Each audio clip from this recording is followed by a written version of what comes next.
What's up, everybody, and welcome back to the BallGame podcast. I'm Matt. I'm Tom. I'm Chris. Packed show today, whole bunch of stuff going on. The Olympics are getting started, obviously just in the beginning stages. I believe the Team USA just won gold in gymnastics because Simone Biles is just the greatest gymnast of all time. So congrats to the USA for that. Congrats to Simone Biles for that.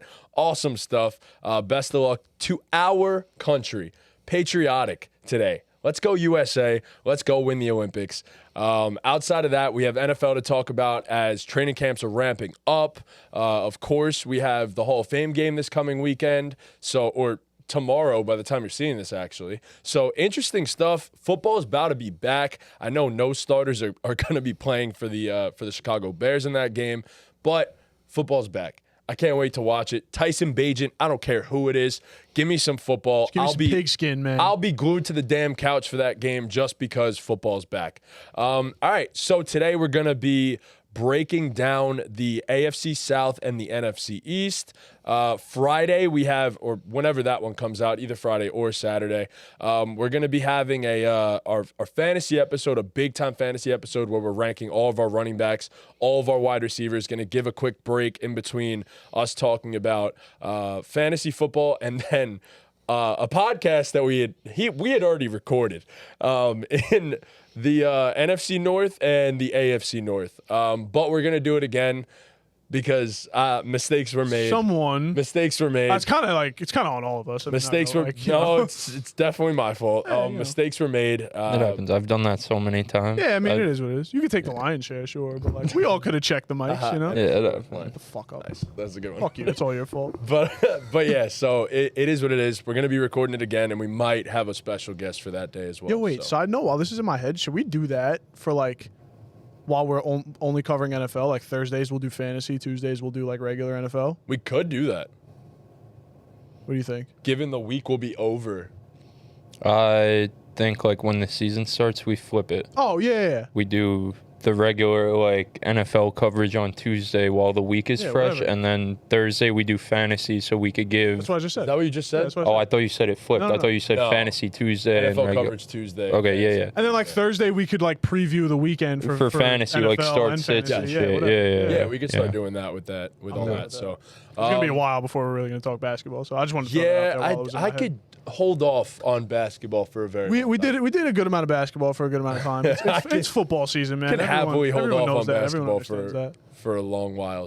My other side note about the Olympics is there's I'm not a particularly tough word patriotic person, I wouldn't say, but Me neither. man, when it's time to hate on other countries and just shit on other countries, there's nothing more there's no bigger sense of pride than talking shit on some Brits or something like that, you know? That's honestly for all Americans, I think. Exactly, yeah. We are great shit talkers. We all hate each other. But when we see a British person making fun of us, we're like, wait a minute. I can talk shit to you. You can talk shit to me. Who the hell is that? Why is he opening his goddamn mouth, you know? Yeah, I mean, it's a sense of pride for the country. Right, yeah. We all get together. We all want to talk shit. The U.S., obviously, with football, we're massive sports fans, a lot of us. So, we have some shit to say quite often about a lot of things. I will say a lot of European countries have phenomenal fan bases for soccer, unlike anything I've ever seen. Yeah. But when it comes down to it, USA, we have the best fan base in the whole entire world. I don't give a shit. So, all right. Amen, brother. Without further ado, let's jump into a division. Yo, shout out to Jason Tatum. He balled out in USA's Olympic opener. So shout out to him. Is that the one he didn't play in? Yes. Okay, just wanted to clarify that. Shout out to Jason He handed out Tatum. so many water bottles. No, man. he cooked, bro. He cooked. The memes, bro, were on another level on Twitter. Yeah, if it was anyone else. Yeah, shout out to wouldn't have been that. anyone, So from everything I heard, Brian Windhorst was breaking it down as to what Steve Kerr's logic was. So Serbia, Some stupid shit, bro. they wanted to Shut send up, Brian 4 big Windhorst. men at Nikola Jokic, so they kept the bigs in the rotation. And then they have really good guards, apparently, so they wanted their 3 best guards to play in Drew, Derek White, and Anthony Edwards. And then the other 2 were LeBron and KD. Brian Windhorst is a chatterbox. But Brian Windhorst, but he's there. He's there right now. KD just came back from his injury. Steve Kerr was just salivating at the fact of having Steph and KD next to each other I again. don't blame him. I mean, KD That's shot what perfect that from the yeah, field. that's what it was. That's all it was. It wasn't no like strategic game Did you plan. guys see too that like when Jokic was on the floor, He was a it was plus just- zero. and then when he was off the floor, they outscored them like 27-3. Yep. I think it was. and he only sat for like 8 minutes. like there was 9 minutes. Yeah. Yeah, 27-3 in those 9. I think Nuts. Nuts, Jokic yeah. by himself can just keep you involved yeah, with an All NBA USA, team. Yeah. With an All NBA team. You know, Oh, it is goodness. crazy though, because this USA team, like, on paper, it's probably better than like the 2012 team and the Dream team. Like, they're so fucking talented, bro. They have negative aura, bro. Like LeBron has aura, LeBron and Steph have the aura. and And KD. Edwards and KD, Yeah. but like, bro, Anthony Davis. they got aura. Derek White, Drew Holiday on that bitch. Hey, Drew's like, got some aura, I feel like. no, he doesn't, I think bro. Drew He's a has great basketball player, but like, no, I don't know. bro, I like Drew. he's the FAP god, Drew Holiday. Oh, jeez. I've actually. So I saw a couple things on You didn't Twitter see about when- that, No. but I have no idea what that I don't know means. what but- that's He like just- I know what fat. I know. He just that, followed yeah. some porn account. Oh, yeah, I have like seen that. during okay. the finals. Right, so. yeah. I have seen that. Yeah, I saw that. That was funny. Like he just, I don't know. They just don't have aura. You have a wife. And I think does they're, have a wife. yeah, I think they're missing. It's crazy that I'm saying this, but they're missing Coach K's aura.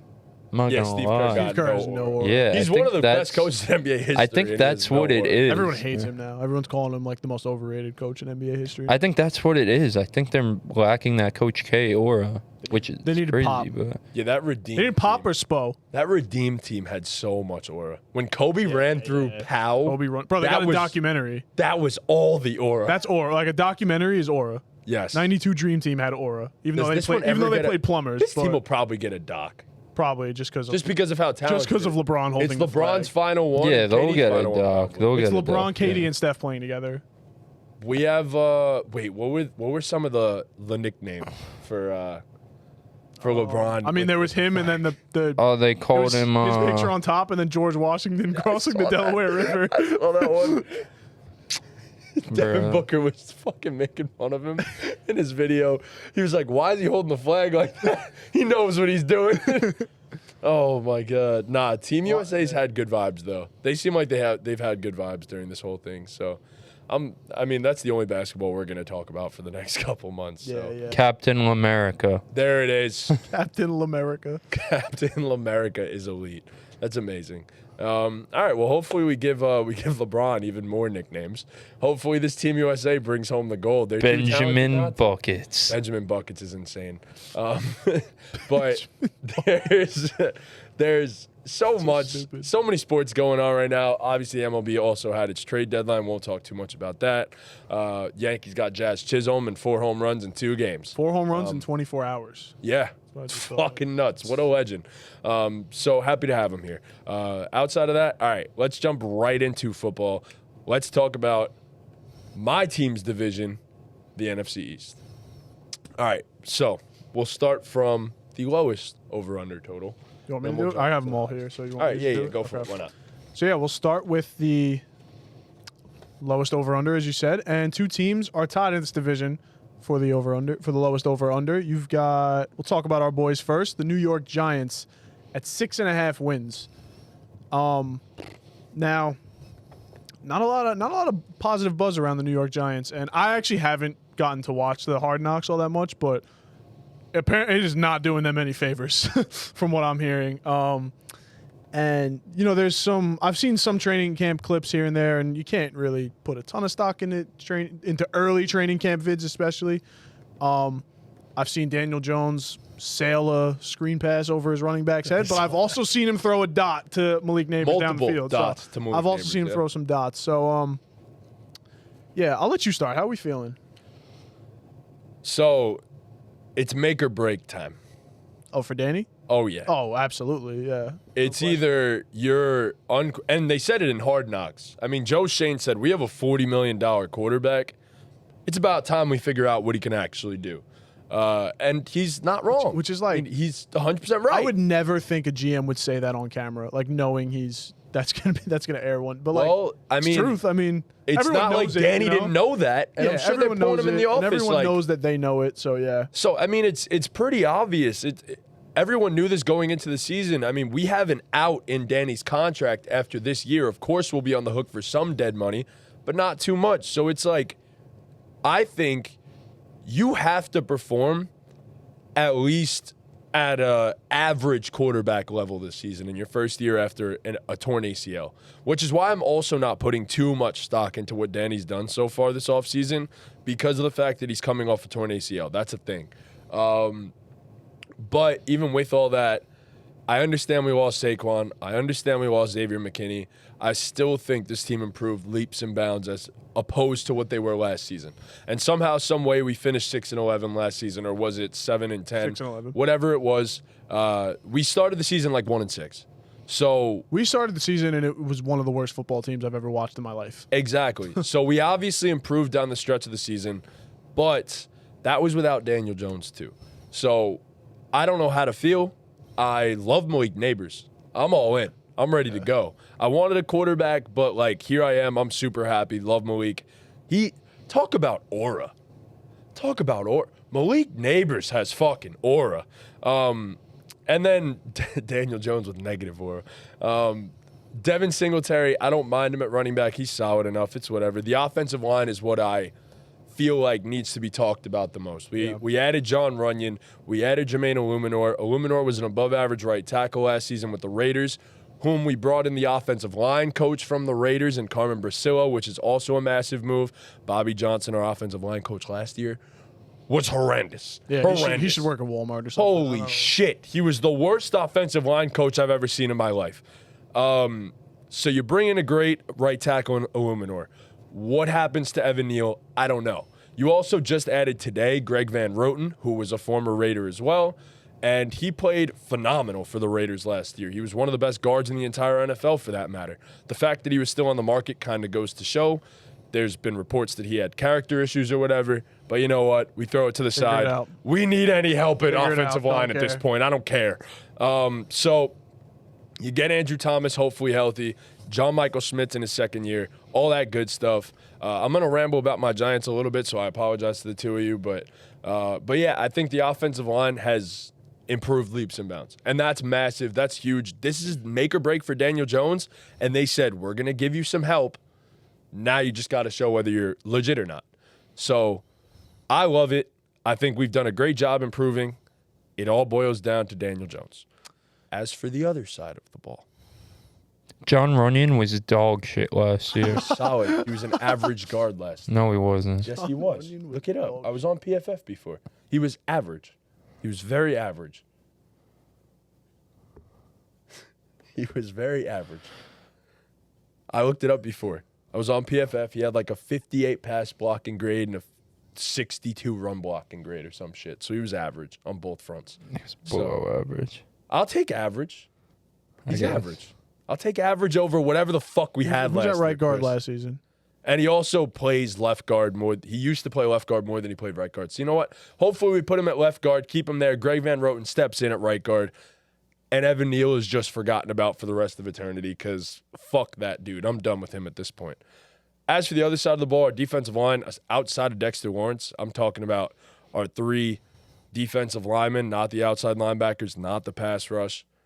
It's dog shit. Like, it's not good. It's Dexter Lawrence, Rakeem Nunez-Roche, and DJ Davidson. And I can promise you, if you are not a diehard Giant fan, and I'm talking like know every player on the roster, you have no idea who the other two names are that I just said. Simply put, they're not good at football. Yeah. But the rest of our defense, the cornerback core, Deonte Banks, I think he's going to be a stud. Love that guy. I don't doubt that at all. As for our opposite corner, I don't know what they're going to do. Drew Phillips is going to be our slot corner, which I love. I think he's a dog. We just drafted him this year in the 3rd round. And I quite like Jason Pinnock. He's decent. Yeah, that's who I was going to say. And Tyler Nubin, yeah. the rookie safety, I think he's going to be good for us as well. So, Brian Burns, welcome to the squad. That's going to be a lot of fucking fun. Kayvon and him apparently dogging in training camp right now, which is great to hear. Burns just got dealing with a little something now, which scares me, but I think we're going to be solid enough. I took the over on our 6.5. We won 6 games last year, and we got better. I think we end up going like 7-10. So that's where I stand with my New York Giants. Yeah, you hit a bunch of good points. We lost Wink Martindale, replaced him with Shane Bowen, who was the Titans defensive coordinator. Yeah. And on the offensive side of the ball, like you said, make or break time for Daniel Jones. You got paid $40-something million. I try not to think about it. But it's time to show up. And to Danny's credit, his entire career, his offensive line has been god-awful. It's not much better than it's ever been this season, but I think it's better. It's significantly better. Yeah. Andrew Thomas also missed a lot of time last season. And I think he played 10 games. I looked it up. He played 10 games last season. Saquon's gone. You get Singletary, who I think is one of the more underrated backs in the league. Like, he's a very solid running back. He's not Saquon Barkley, that's for sure. He gets the job But done. he gets the job done. Yeah, he's a good player. You get Neighbors, and you also get Dable calling plays again this year, which is a huge upgrade for the Giants offense. I'm hoping that Isaiah Hodgins gets put back in the I don't know. Like, he was so good in the play when they made the playoffs. But regardless, you got 4 good receivers. Right, that's what I'm saying. Yeah, you still got Hyatt, who, you see what you get from him. You got Slayton. Wandale Robinson is also one of the more one of the more underrated, like, again, not a star receiver, but he does a lot of things well. I think, didn't CeeDee Lamb say he's like the most underrated receiver in the league? Yeah. He name dropped Wandale. Yeah. So he's a good player. What else? You lost Waller, but he wasn't doing anything for us anyway. No, he was so not. we do have to figure out tight end, but Bellinger's solid. Bellinger's a good blocker, and all you need to do is just Jason Witten that shit. Just catch the ball and go down. I don't care. But I think Dable calling plays and adding Malik Neighbors like really changes things for this offense. And on the defensive side of the ball, mentioned obviously the Brian Burns addition was a huge get. I mean, you get a star pass rusher, put him next to Dexter Lawrence and Kayvon Thibodeau. Micah McFadden was really good last year, and the defense was a big reason why we were so much better second half of the season. Yeah. So, yeah, I kind of agree with you. I mean, I didn't look at the schedule much, but my instinct is to take the over on 6.5, being that we won 6 games with Tyrod Taylor and Tommy DeVito playing most of the season. That's how I felt. So, yeah, that's where I'm going to. That might be optimistic. It might be positive bias on my side, but you know what? Yeah, if we come out and win 4 games, probably won't be that surprised, but I'll be disappointed. We'll be in the quarterback hunt, baby. Let's go. Yeah. Yeah, I mean, I'm going to go with the under here. I don't think this team had a particularly great offseason. They had an okay offseason, but we mentioned this in the podcast that's in the Shadow Realm. You lost your whole offensive identity, and yes, it's nice that you guys got a stud wide receiver with Malik Neighbors. He's a game-changing threat. I love that Brian Dable is calling plays again. That was a great point. That helps. But you mentioned Devin Singletary is so solid, and like he is. He's a solid running back, and that's the type of running back you want when you have a great offense around him. The Giants, their identity the past however long has been Saquon Barkley. Devin Singletary just isn't Saquon Barkley. So this team's going to have to throw the ball more than they have in the past few years that we've been watching them in the Daniel Jones era. And listen, Malik Neighbors definitely helps that. I'm not that high on Wandale Robinson. I think he's an all-right player. I think Jalen Hyatt's all-right. I think Slayton's all-right. Malik Neighbors is really damn good, but I don't know He makes everyone else better in the receiving court, in my personal opinion. Well, yeah, having a stud and bumping everyone down by default makes everyone's jobs easier, but they're not going to have a great run game considering that Devin Singletary isn't Saquon and the O-line isn't good. And Daniel Jones just isn't a good NFL quarterback.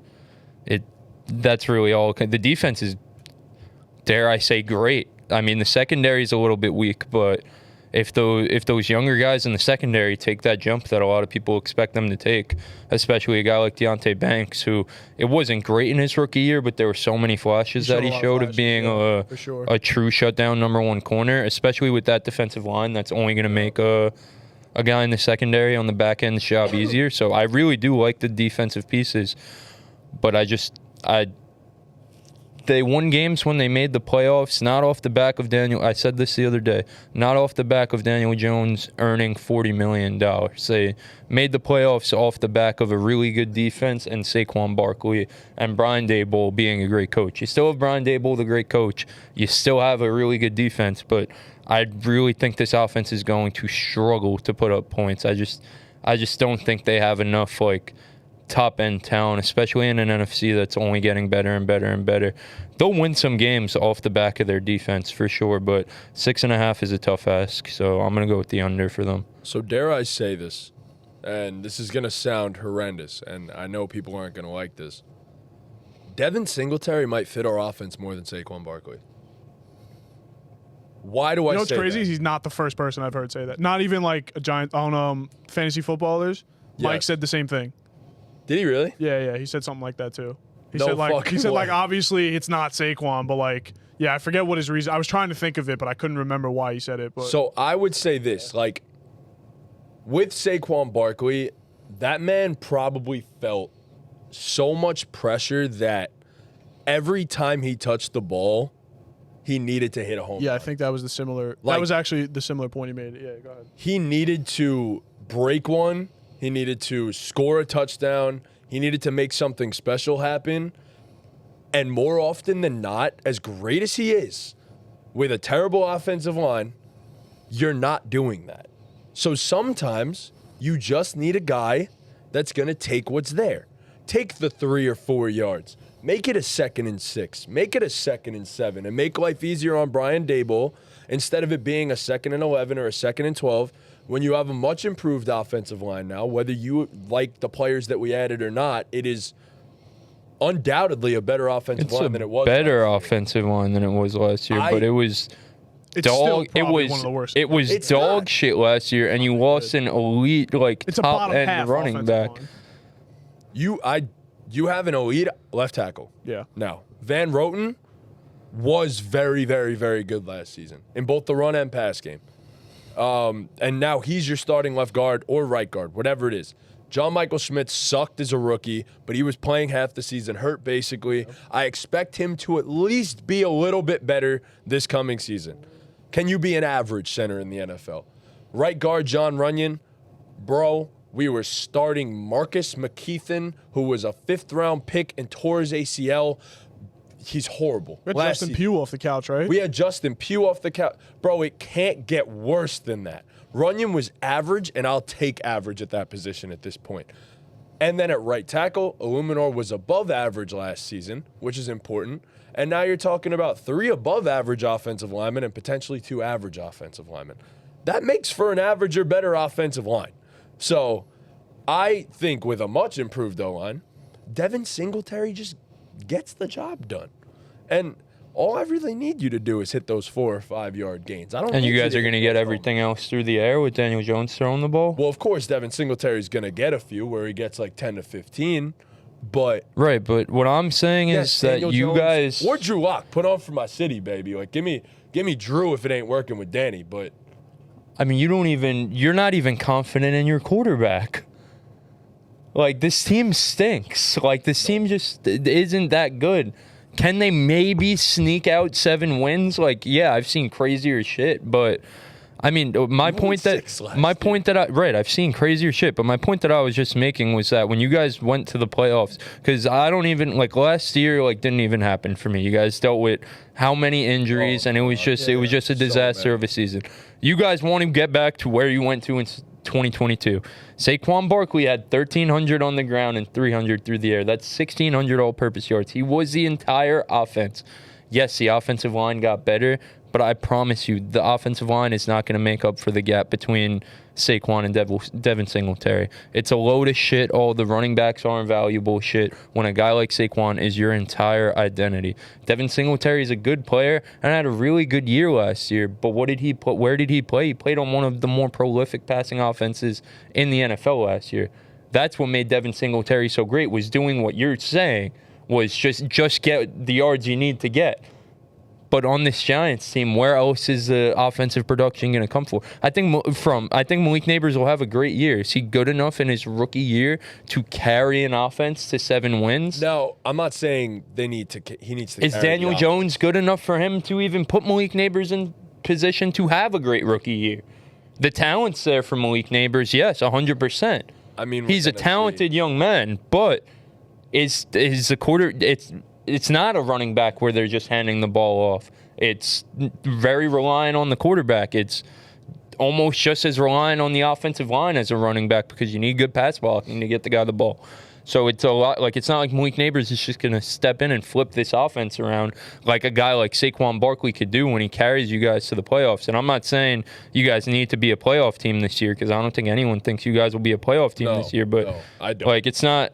I know you guys won 6 games last year, but 7 wins is a lot of wins. The NFC is only getting better. I really don't think this team got that much better, and I don't know.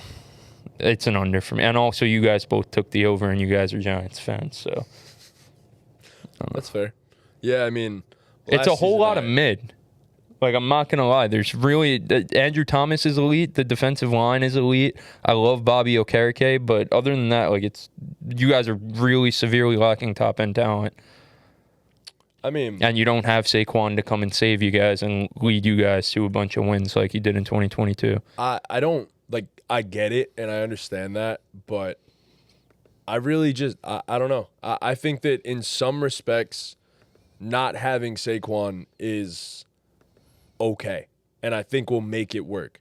I genuinely do, and I don't think it'll just be Singletary. I think you're going to get other guys involved. I'm not saying that I'm relying on a rookie running back in Tyrone Tracy. I'm not doing none of that. But, like, I think you're going to be able to feature other guys at certain points that are more explosive than a Devin Singletary, and it'll give you a little change of pace. So I think right, but you guys gonna lost make Saquon Barkley, bro. Dable's going to make it work.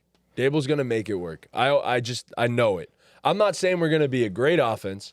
I'm just saying we're going to be like, yeah, I mean, you guys don't have to be great. 20. Which will be a massive. If we're seeing that, though, but I don't it's an improvement. See, that's the disconnect. Like, you guys are not going to be a top 20 league average offense. No, there's no. I'll put $100 on that shit. There's no way. Giants offense will be 20 or higher in the NFL. In what, scoring offense or yard? We'll do scoring offense. Okay. Put $100 on it. There it is. Wow. Bro, Daniel Jones isn't good enough, bro. You just said it. You're not even confident in him. No. You just said maybe we'll get Drew Lock in there. You're not even confident in this. You just threw away $100. No, I didn't. Because if it comes to it, this man's going to put on for my city. Drew Lock, if Daniel Jones really sucks, Drew's going to turn it all the fuck around. The Giants are going to be I don't know why you didn't just bet that they would win 7 games. Yeah, I don't know why you didn't either. The Giants are going to be a top 20 scoring offense? No way, brother. Top 20 scoring offense is all I need. There's worse offenses in the NFL. There's worse. Is there? 12 worse. Is there? Let's see. Yeah, I'm staying quiet for a reason. I mean, is there 12 teams that have worse offenses? Right. Not the Cardinals, not the Falcons, not the Bills, not the Bengals. We'll give you the Broncos. We could give you the Broncos. I'd be fine with giving you guys the Panthers. Yes. Give you the Panthers, not the Ravens, not the Bears, not the Cowboys. Raiders. We'll keep that one in mind for now. You love the Raiders, and Jason loves the Raiders. I don't love the Raiders. Jason talked you into it. I took an under. Well, actually, I might have taken 7 wins, but 7 wins ain't good. All right. Let's see. Okay, so we got Minnesota. I don't know, actually. Probably not. New Orleans. Yeah, fuck that. That offensive line is atrocious. That offensive line is atrocious. Oh, Jaden might do it by himself. Kamara and Olave. Oh, God. All right, I don't want to do this anymore.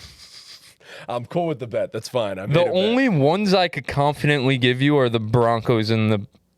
Shit, I don't even know if I'm that confident about the Panthers.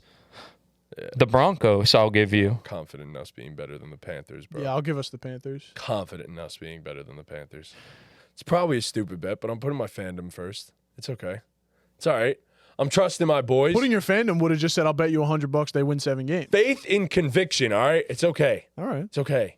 Top 20 okay. offense. Let's Dable, go, Daniel. Get it going. Dable The Patriots. got this. Yeah. Oh, yeah, the That's Patriots. for sure.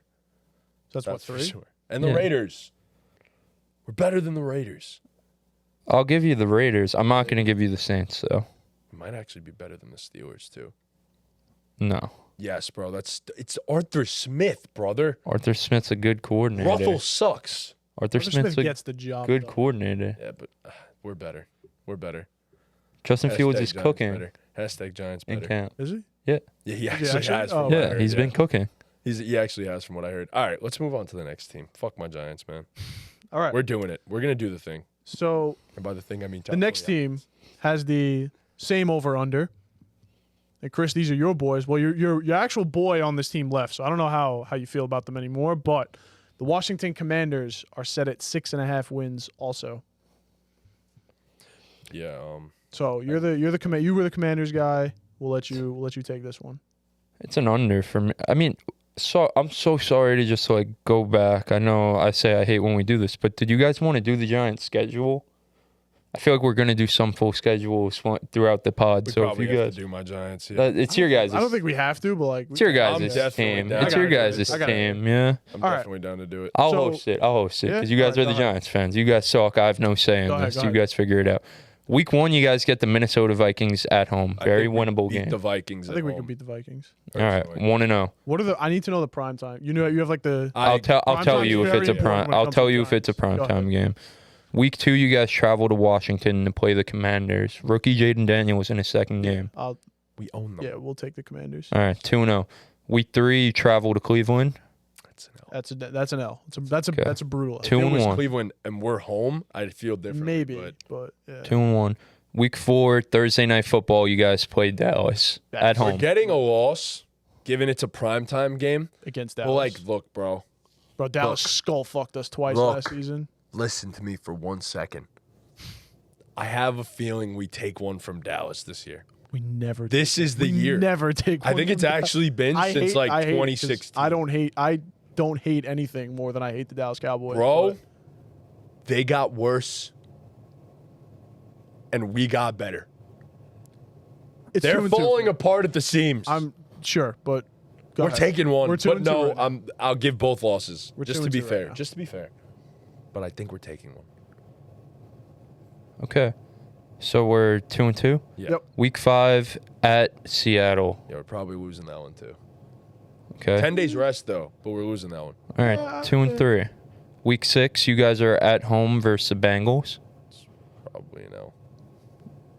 2-4. Say with your chest. 2-4. It's probably no. 2-4. Week 7, you guys stay home at MetLife to play Philly.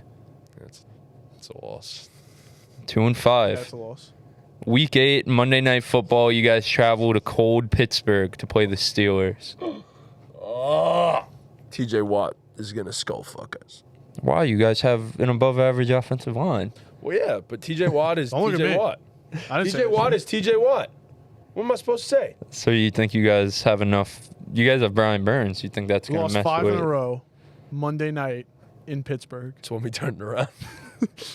Could be. I mean, I don't think it's like a set in stone thing that the Steelers are like this awesome team. that Look, kills this us. is how it all changes. Week 4 against Dallas, when we're home. We're gonna win that fucking game, and it's gonna bring all the momentum. Well, to our we picked a season. loss, so We did. Are I we know. beating the Steelers or no? So now we're fucking tail spinning. No, we're losing to the Steelers. All right, we're 2-6. All right, 2-6. Getting ugly. Now we get right. Week 9 at home versus the Commanders. We win again. We take the Commanders. We own them. Week 10 in Germany Fuck. Against versus the Carolina. Panthers. Yeah, we'll Yeah, take we're that. winning. Yeah. Neutral site? Yeah. Okay, so what's that? 4 and 6. 4 and 6. All right, 4 and 6 going into the Week 11 bye Week 12 at home versus the Buccaneers. That's a W. I'll take that. Yeah. 5-6. Off the bye. Week 13, Thursday night football, Thanksgiving. So in the afternoon at Dallas. Probably a loss. Fuck. Oh yeah, that's definitely a loss. Fuck. We're 5-7 now. 5-7. Week 14 at home versus Saints. That's a W. We're gonna wreck Derek Carr and that shit offensive line. Yeah, I'll take the W. I'll give that one. 6-7. Week 15 at home versus the Ravens. We might lose by 70. Yeah. 6-8. Okay. Week 16 on the road versus the Falcons. That's also an L. 6-9. Week 17 versus the Colts. It's a dub. Okay. 7-9. So you guys hit the over, and Yeah, then we you get end the smacked by season Philly. at Philly. Yep. Yeah. Okay, so 7-10. That was a very generous 7-10. Was it though? Yes. We beat the Colts, the Saints, the Bucks, all at home, by the way. The Panthers on a neutral site, and the Commanders twice. Yeah, I don't think that's that generous. And at Minnesota. When we're home. Yeah. I think the Bucks, Saints, and Colts are all better team than you guys. Like those aren't. That doesn't mean that doesn't mean we can't beat them. Yeah, no, for You know? sure. Like we could also beat Seattle, and I don't think Seattle's Yeah. like definitively this way better team than I think we could also They're beat better than Seattle us, as yeah. well. And like I said, Yeah, you know we're what I mean? taking one against Dallas. Sure. Book it. We're taking one against Dallas. Yeah, I mean, I guess that's why they would make the win total like this, but I don't know. Yeah, they also did this, when they were making the. They do know what they're doing. Yeah. So, All right. let's move on to the commies. Here we So go. the Commanders are also 6.5. Yep. I'm also gonna take the under on the Commanders. I really don't have shit to say to preview about the Commanders. I don't give a They're shit. in a rebuild. I mean, Yeah, I don't give a shit anymore. They traded my king, my goat. So I mean, well, no, you have a new goat in town, buddy. it's just not the Buckle same, up and bro. get ready for the Jaden Daniels ride. Yeah, I'm excited gonna be a for fun him. I love the pairing with Cliff Kingsbury. I think that's gonna work really well. Kyler in his 2 years for fantasy anyway. Kyler in his 2 years with Cliff Kingsbury, first 2 years with Cliff Kingsbury was fucking elite in fantasy, so that's really exciting. Kyler. Oh. Yeah. Okay. Kyler with Cliff. Yeah. No, he said Cliff Kingsbury was elite in fantasy. No, he was saying Kyler with Cliff. Oh, okay. Yeah. I misheard you. But yeah, that's really. I don't really have shit to say. They got Bobby Wagner. And Frankie Louvu and Dorrance Armstrong and Dante Fowler. They made quite a few moves for did the they do defense. anything to their O-line? Because their Yeah. O-line was probably the worst in the league. last season. So their left tackle is a third-round rookie, which probably isn't the best thing ever. No. But I don't hate the rest of their offensive line because Nick Allegretti's straight from the Chiefs. He's played solid in spurts fun. in the past. Biotis, straight from the Cowboys, is a solid enough center. Sam Cosmi was decent at guard, and Andrew Wiley was good at tackle. I So don't know who any of the those rest people of are. it No, is Wiley was. good, but left tackle being a third-round rookie, you better be sure about that dude. So, Yeah. And Austin Eckler. and Austin Eckler. Yeah, I mean, Decrepit Austin And Jahan Dotson, god damn it, man. What a fucking This is disappointment. the year. No. I I'm think done. this is the year for Jahan I Dotson don't think too. it's the year. I was looking at some advanced metrics and stuff. I don't know if he was hurt or not, but ESPN has like a stat that's called like an openness rating, like how often you get open and how much separation you could create. Yeah, Dotson was down there with like the Gabe Davises and the not good NFL receivers. So No, that's good. But that's going to change.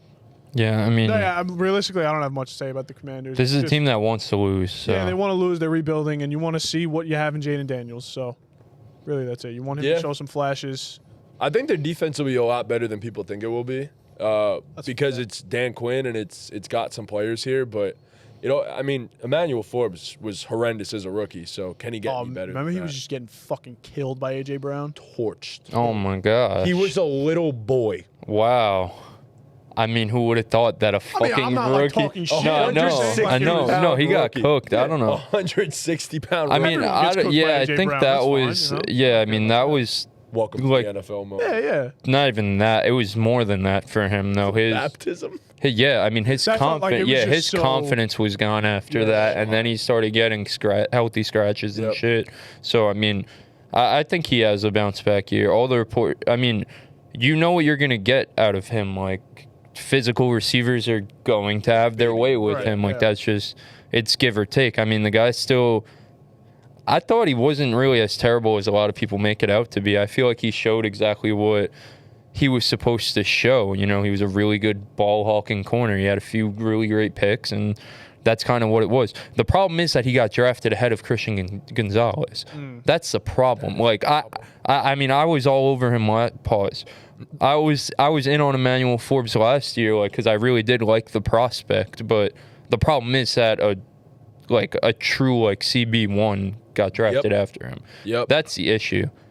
I think he's a really fall that far because it was the Patriots and that's what they do. Yeah. I mean, I think Emmanuel Forbes is like very similar in that Diggs role to where like you'd love to have him as your CB2, but he's just doesn't have it to be a Diggs CB1. is also big and fit. He's gotten better. He's gotten much better. Right. So I mean, Diggs from like when he was first coming onto the scene. Yeah, I agree. He's a ball hawk. Yeah, It's fine. Yeah. You need those.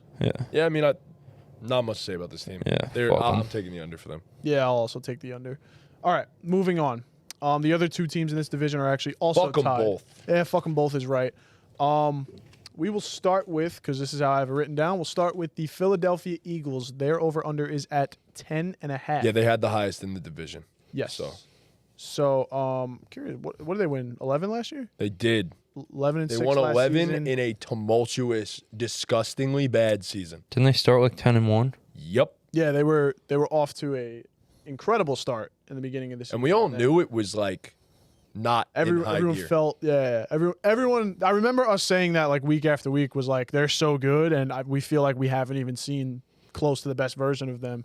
Well, that's because it was never there. Yeah, and then it turns out they were frauds. Their secondary was getting lit up. Their offense went how do I say it? Like complete opposite. Missing? Yeah. Predictable? Offense went missing, and then they got lit up by Baker Mayfield in the playoffs. So which I called on this couch, by the way. I'm not gonna. You got to take your. You I'll got to take your I'll take my victory laps. victory lap. Baker, you're the man. The Philadelphia Eagles at 10.5. Side note on Baker Mayfield. Did you see the quote that he had today? No. So he got interviewed on NFL Network, I think it was, and they were asking him about like Antoine Winfield, and like what it's like being a teammate with him.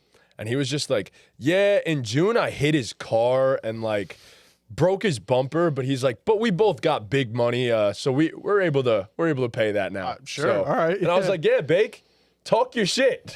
So Talk your shit, buddy. Hell yeah. yeah, love Hell Baker yeah. Mayfield. But while you were doing that, I was looking up. I wanted to refresh myself some of the moves they made. Obviously, they added Saquon Barkley. They lost Jason Kelsey, which really sucks for them. But it's really good for the podcasting community as a whole. Yeah. They added Avonte Maddox, Devin White, brought back C.J. Gardner-Johnson, Bryce Huff from the Jets. Made some pretty good moves. They seem to always find like really good players for the low. Drafted Quinyon Mitchell. Yes. Elite corner coming out of Yeah. the draft. Which again, like I drafted- said, their secondary was a big problem last season. So exactly. they Drafted addressed that. Cooper DeJean, which also a big time move. So your secondary was so What a bad. historical move. So bad and old? Yeah, it was, baby. So bad and old. And now you injected some serious youth into that secondary. So that's big time. Apparently, James Bradbury is listed as a safety on defense now. I think he's gonna get cut. I think so too. He did an interview. He sounded so distraught. Poor guy, bro. He's He made was just- money and he's played well. Yeah, no, he was just like in the interview. He just sounded so sad. Like, I just want to find my role on this team. He was one like, of the most. He might have been the most scrutinized defensive back in the NFL Yeah, last Because year. he Yeah. just continuously Yeah. got fucking Oh yeah, for sure. torched. Yeah. No, he was like, I just want to find a role on this team. They're like, well, they've been trying you out at safety. How's that going? He's like, well, it's an entirely new position, Right, so yeah, it's yeah. not going great. Like, I have to still learn, and they also still have 4 safeties ahead of me on the depth chart, so I really don't know So it's what not my looking role. good. Yeah, he's like, so I just want to. He just kept saying over and over again, man. like, I just want to find a role on the team, and I don't know. Like, yeah, obviously the forever love Brad. dude got his money and all that stuff, so it's not that big of a deal. He was but shut down with us. He really was. really He was, was man. shut down with us during some bad years. But 10.5. How are we feeling about that? I'm taking the over personally. I mean, I'm Easily taking destroying the over. Yeah. You added and I know you're not a big Kellen Moore guy, but everywhere Kellen Moore has gone has had a successful offense when his pieces are healthy. Yeah. Dallas has had a dominant offense. Dallas Cowboys always just collapse in the playoffs. I can't blame that on fucking Kellen Moore in the past. He goes to L.A. With the Chargers, and he gets Justin Herbert for the first 4 or 5 games of the season.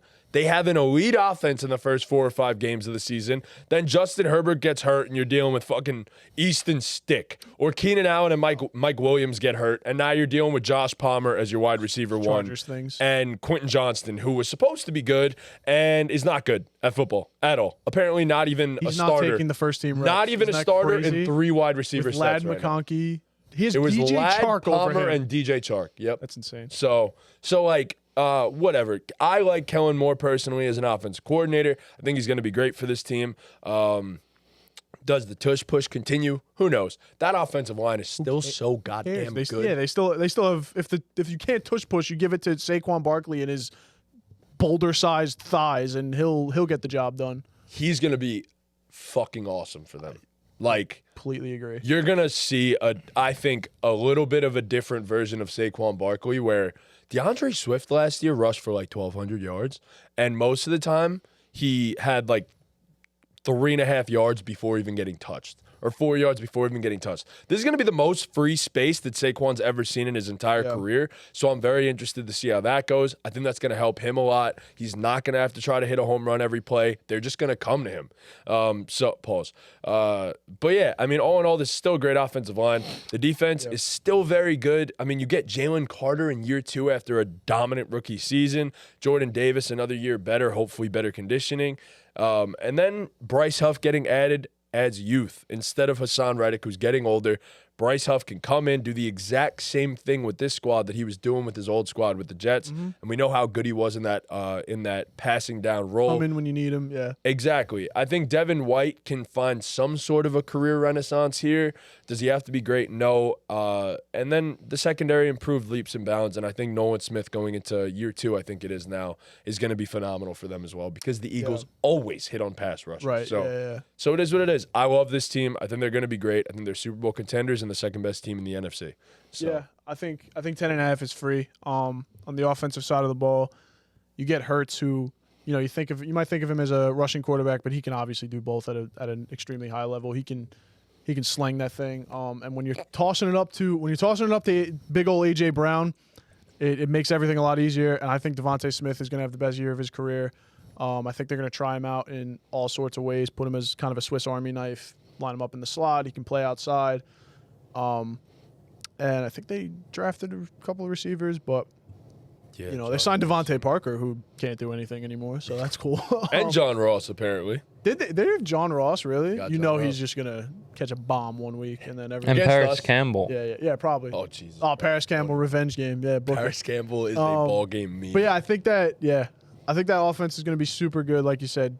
Defensively, they always find good pieces on the pass rush, and even if it's not looking great, how he's gonna make a move during the season, that he's gonna go get some former All-Pro that apparently no one else knows they can trade for. Yeah, exactly, for a 7th round pick. So yeah, I think 10.5 is a great line for them, and they're definitely gonna be one of the best teams in the NFC, if not the best. Yeah, I mean, you mentioned it with Saquon Barkley. I'll start there. This is a guy that, I mean, I just hyped him up when we were talking about the Giants, how much the Giants are going to miss him. This move could potentially have the impact of what McCaffrey going to the 49ers was like, where all the surrounding pieces are there on offense to where any running back could look good in this offense. But then when you actually get an elite, insanely talented running back, it just takes the offense to the next level. And I expect Saquon to have that similar effect. Yes, losing Jason Kelce is a huge loss, especially for the tush push. But like you mentioned, Matt, this offensive line is still as loaded as they come. You can make an argument they're still the best offensive line in the league. You have the receiving threats with A.J. Brown, Smitty, and Dallas Goedert. Now you could run the ball with Barkley, which it should be better than Swift. And I love this defense, man. They still have one of the more elite pass rushing units in the NFL. You know, Jordan Davis and Jalen Carter should take big jumps, you know, coming along. You still have Brandon Graham in the rotation, Josh Sweat. It's pretty nuts. I love Nakobe Dean as a middle linebacker. I think he's going to take a huge jump. And I know a lot of the attention's on the corners that they drafted this year with Quinyon Mitchell and Mr. Cooper DeJean, but Keely Ringo was my cornerback like 2 in last year's draft, and he fell to the 4th round. Like 5-star recruit. Yeah. He was very, very, very, very like highly recruited. So Keely Ringo is a guy who I still believe in. So I think he might really, really play for them, especially if Quinyon and Cooper DeJean aren't really ready yet. But, I mean, I think bring back C.J. Gardner-Johnson, too, to the secondary. The secondary got better. Like, they're going to be able to find some guys that it's going to be better than last year, like we mentioned. As long as James Bradbury's not out there, like, it'll be a better unit. So, poor guy. I think with the coaching changes they made, the coordinator changes, you mentioned they brought in Kellen Moore. They brought in Vic Fangio to run the defense, too, who's an experienced veteran. He's seen it all. So, he'll make sure everyone's, you know, kind of held accountable, which I don't think they were last year. The Eagles, as a group on both sides of the ball, I don't know them personally, but just wonder what happened with the Dolphins. The way it with Vic Fangio, the way it the way he used Jalen Ramsey wasn't really ideal. They was just using Ramsey as like Vic Fangio's defense is very like predictable. Like it kind of just is relies what on elite personnel. Yeah, it kind of just is what it is. Like the shell is what the defense is. But when you have a guy like Jalen Ramsey, who his best asset is his versatility and the way you can move him all over the field, they weren't really doing that. So that's kind of why I think. But Vic Fangio, like I said, he might not be the elite of the elite like he once was, but he's a rock. He'll hold it down. Kind of similar to what Kellen Moore brings to this team. I don't think he's the elite of the elite as an offensive coordinator, but like he should be better than what was going on last year. Like, you know, this team had one of the bigger collapses we've seen in NFL history. Like we mentioned, starting 10-1 and finishing the season 11-6 and going out in the wild card to a very inferior opponent. Yeah. So So, you know, it was a disaster of a second half of a year for this team. So I just think bringing in these guys who are experienced, who, like I said, might not be elite coordinators, but they're solid and you know what you're going to get from them. I think that's going to make a world's difference for this team. So, yeah, it's an easy over for me. I completely agree with you. Like, this team's just right back into Super Bowl contention. So, yeah, fuck the Eagles. Yeah, pretty much. That's the Eagles. So the final team in the NFC East that we will talk about today is also at 10.5 wins, the Dallas Cowboys, who I heard today that they spent a whopping $9 million this offseason. A whole $9 million. After Jerry Jones said that he was going to go all in this offseason. Oh, yeah. That's Jerry Jones for you. So well done, Jerry. You probably forgot all about that walking corpse. So sell the team, brother. Sell the team or die, one of them. Fuck yeah. I agree. That's what it's gonna take at this point. Fuck, man. Like honestly, no. Actually, don't sell the team because you're ruining the Cowboys from within. So continue to own the team, actually, because I want you to destroy them. I want you to destroy them. So yeah, the Dallas Cowboys. I mean, their most notable moves of this offseason is not paying anyone, in my opinion. I mean, I truly don't understand that, and I mean I'll get into that in a second. But 10.5, we know who the Cowboys are. They're a regular season team. They ball out in the regular season. Every year is their year. They make you think they're like, you know what, man, those damn Cowboys. They're gonna get it done. They've got Dak balling. They've got one of the best receivers in the league. They've got one of the best edge rushers in the league. They have a great secondary because Deron Bland really came on the scene last season. And they're gonna get it done. And then they just don't. So I'm going to take the over at 10.5. But it's 10.5? 10.5, yeah. I saw 9.5 on FanDuel. Oh, 9.5? Yeah. If it's 9.5, I'll take the over on that too. Yeah, if it's 10.5, I mean, over either way. I'll still take the over. But I do want to ask you guys about the payment situation that CeeDee Lamb has not been paid. Dak Prescott is owed a contract. He has not been paid. Micah Parsons is owed a contract. He has not been paid. So I mean, Jerry's just holding out for what? Like, what good comes from that? Because we saw like the Packers, they paid Jordan Love as soon as they could. They knew they gotta lock this guy in for the next 4 years. 4 years, 5 years, whatever it was. And they got to do it. And Jerry Jones is, I guess, hoping they're going to take less money. I don't know what the game plan is with not paying these guys. I think he doesn't know. I think he. No, like I'm being dead serious. I think the Cowboys as a whole have crumbled in the biggest moments in the entire Dak Prescott era. Every time there's. I thought you meant like he just forgot. senile. No. I mean he doesn't. Senile. No, he doesn't know who he wants to play. I mean, realistically, like I know it's football and there's a way to move around cap space and all that stuff. Like so, in a perfect world, they probably can re-sign and extend all 3 guys. But where does that leave you with the salary cap? This is a guy that also chose to pay Zeke and Michael Gallup instead of Amari Cooper. Yep. A few years ago. Yep. Yeah. So do we really think he's? I mean, do we think he's going to shell out for all 3 of them? No. I think someone's shaking Right. loose. Yeah. And that's what I'm saying. I don't think they know. Yeah. I don't think they know But yet. here's my thing, right? Like, I You're just digging understand. yourself I mean, these are 3 guys who just the way it's all working out and who else around the league is due for a contract. These are 3 guys who I'd assume when it does come for, because all 3 of them will get contracts at some point, whether it's from the Cowboys or whether it's from someone else. But all 3 of these guys will probably be the highest paid at their position at the time of signing. I mean, So that's Micah will. It's just Dak, given the likely quarterback will. situation right now, Dak probably will. Yeah. Given that Jetta's already got paid and all these guys already got paid at receiver, like CeeDee Lamb probably will as well. Like, why? If CeeDee Lamb was getting a contract tomorrow, like he'd be the richest That's receiver my in point. the league. You know how the market works. Every new contract is the most paid player ever. So why are you going to wait for Jefferson to get paid? Because you're just going to have to pay CD probably more than Jefferson, or at least about the same as Jefferson. So it just blows my mind, especially that those are probably the 3 most important positions of a football team: are the quarterback, the wide receiver, and the defensive end. Like, the pass rusher. You got him? No. Okay. You lost him? Yeah. Great. Yeah. So I mean, that's it's a rough situation, but I think at the end of the day, I think Jerry's probably thinking if I could hold this off for this year and give them 1 more year, and then it doesn't work out this year, Dak's probably the odd man out, I'd assume. I would because Great. Like, What's next?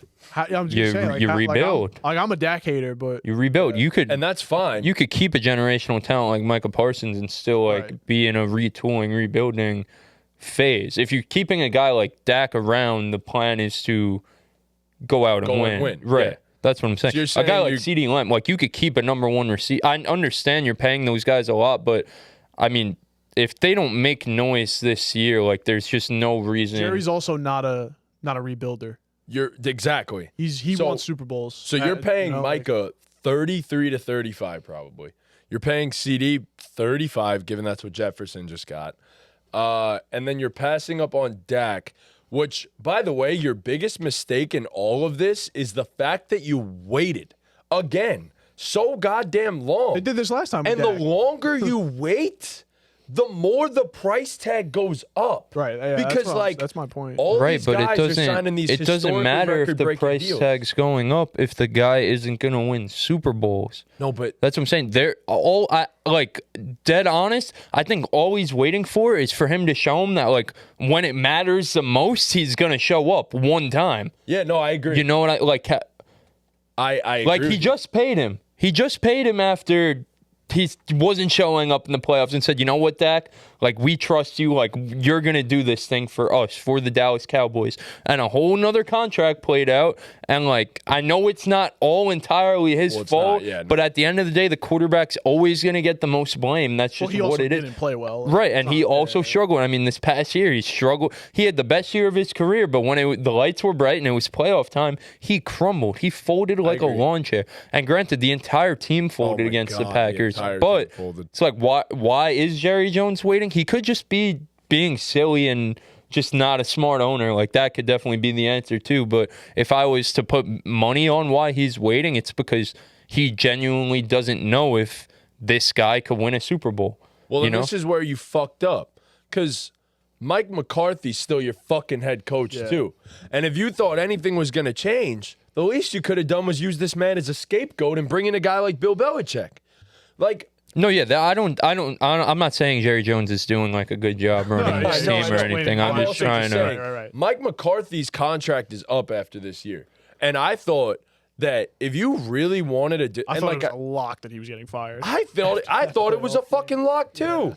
And everybody thought it was a lock. Everybody thought it was a lock. You had Bill out there. You now had Vrabel out there. You had coaches that you could have hired, and people would have been like, you know what? They're going to change the culture in Dallas a little bit. Because Mike McCarthy ain't no fucking culture changer. Jason Garrett wasn't no fucking culture changer. And I'll tell you one thing.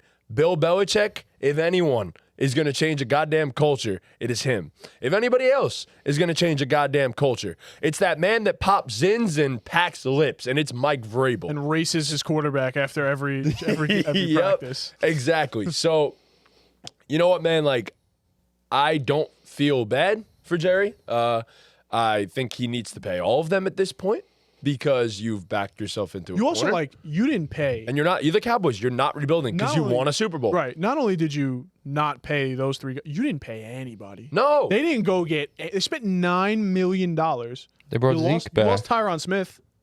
What's the answer there? I don't even know who's playing left tackle. I don't really care. They drafted Tyler Guyton. Yeah. Drafted Tyler Guyton in the first round. Rookie left tackle. Last year, right? This past year. He's a rookie. Yeah, He's coming in as a rookie right now.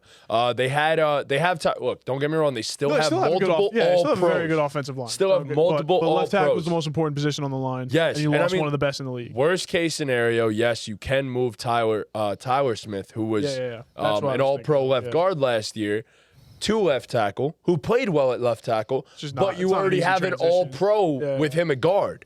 Right. And then you have another all-pro with Zach Martin at right guard. And Terrence Steele's natural position has been right tackle, it seems, and he's been good at that spot. Mm-hmm. Now you have some guy named Brock Hoffman playing center for you because you lost Biotish. Yeah. So it's definitely still a good offensive line. It's better than the Giants. Yeah, because you got two all-pros. Yeah. I mean, you got the best guard duo in the NFL. So, yeah, unnecessary shot, but okay. That hurt. But, yeah, even you brought Zeke back at running back. Their run game was Rico awful. Dowdle as your other one. Their run game was awful last season. What are we doing? You go get Zeke back. I don't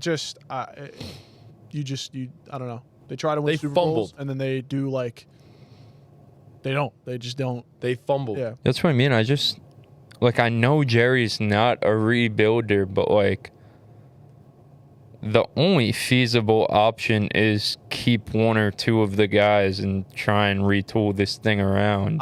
Who's your quarterback? I'm very confident. I'm very confident that if Jerry can find a way to pay all three, he's going to. I agree. Yeah, Jerry takes care of his own too. It's just eventually, I guess. Yeah. But it's if you pay all and to some extent, you do got to give them the benefit of the doubt in this with the salary cap stuff because they do draft well. They always draft well. So if they're paying three guys, everyone on their team is homegrown. For most teams, you'd say, wow, they're really gonna make three guys the highest paid at their position. There's no way they could put a roster around these guys. But if anyone can, it is the Dallas. They will hit some gems in the draft and figure it out. But it'll never be enough to make a Super Bowl. Right. You're not making. It'll always be enough to come up just right. That's what you need those guys and then supplement those guys with the draft. Yeah, that's the thing. I think a guy like Micah, you got to keep him around no matter what. Right. Yeah, I feel personally. Yeah, that's a guy who. You keep he's still young enough to where you keep him around for the rebuild. The same way. I agree. I feel the same way about I hope CD. they don't rebuild because that would suck. It would suck for me as a CD Lamb owner. That would suck. I mean, it's just this team's so thin at receiver. They have no running back. The defense is good. It's not great. There's also a lot of aging pieces on the defense. There's some young talent, but there's a lot of aging pieces on the defense. You also talk about you want to win a Super Bowl, and then you don't bring back Stephon Gilmore, That's what I was just going to ask. Yeah, they didn't bring him back. I get I get that Trayvon Diggs is coming back. Totally understand that. But when have guys come back from a torn ACL in their first year are phenomenal? Yeah. It doesn't happen. It does not happen. So at least for this year, you need a guy like Stephon Gilmore to where, like, you could ease Trayvon Diggs back in. But no, Jerry. No, you got it all taken care of. This year, while I'm taking the over, is the collapse of the Dallas Cowboys. Yeah, so I was very in on the over for the Cowboys last year. I think it's going to blow up in their face. I'm not going to lie. I think going into the season with these guys not having contracts, like at the end of the day, they're football players and they're divas. Yep. And like I don't know these guys personally, but I feel like especially these three dudes. I'm not going to lie. Right, CD's already holding out. Micah Parsons is a guy who's Seems like he would hold he's out. very vocal about his feelings. Right, so yeah. He is and vocal. like didn't Dak hold out last time too? Yes, and Dak also just made a comment where he said, no matter what, I'm going to get paid, whether it's here or somewhere else. Like, he's like, I'm taking care, like, I'll be fine. But he's like, whether it's here or somewhere else. Especially that, like, Dak has that card he can play where he can just go somewhere. Bro, he'll go to the market and get fucking it's not paid. It's not like Ayuk in San Fran where he really has no choice but to play, you know? Like, yes, this team could win. Their line's at, what, 9.5? Like, yeah, this team could win double-digit games, and still collapse, like, at the end of the year. Yeah. But also, like, damn, they're due for a year of it just all blowing up in their face. And they got by last year off Dak and CD just having, like, a historical quarterback wide receiver season. And their defense just stomping people out. I mean, Dak's great. Blew people out. Dak's great. CD Lamb is great. Is what they did last year repeatable? I mean, is 1,700 receiving yards. Yeah, I would like to lean on the no side of things. I'm not a Dak guy, so yeah, I agree with you. I love Dak. Yeah, I think Dak's a great quarterback. I really do. He just hasn't done it when it mattered. And so what they did last year isn't really repeatable, and I really do believe that's like the only way the offense got by last year. That is the offense, bro. Their run game was awful. And yeah, they have no run game. Especially considering the fact that these two guys are, in theory, kind of competing with each other for contracts.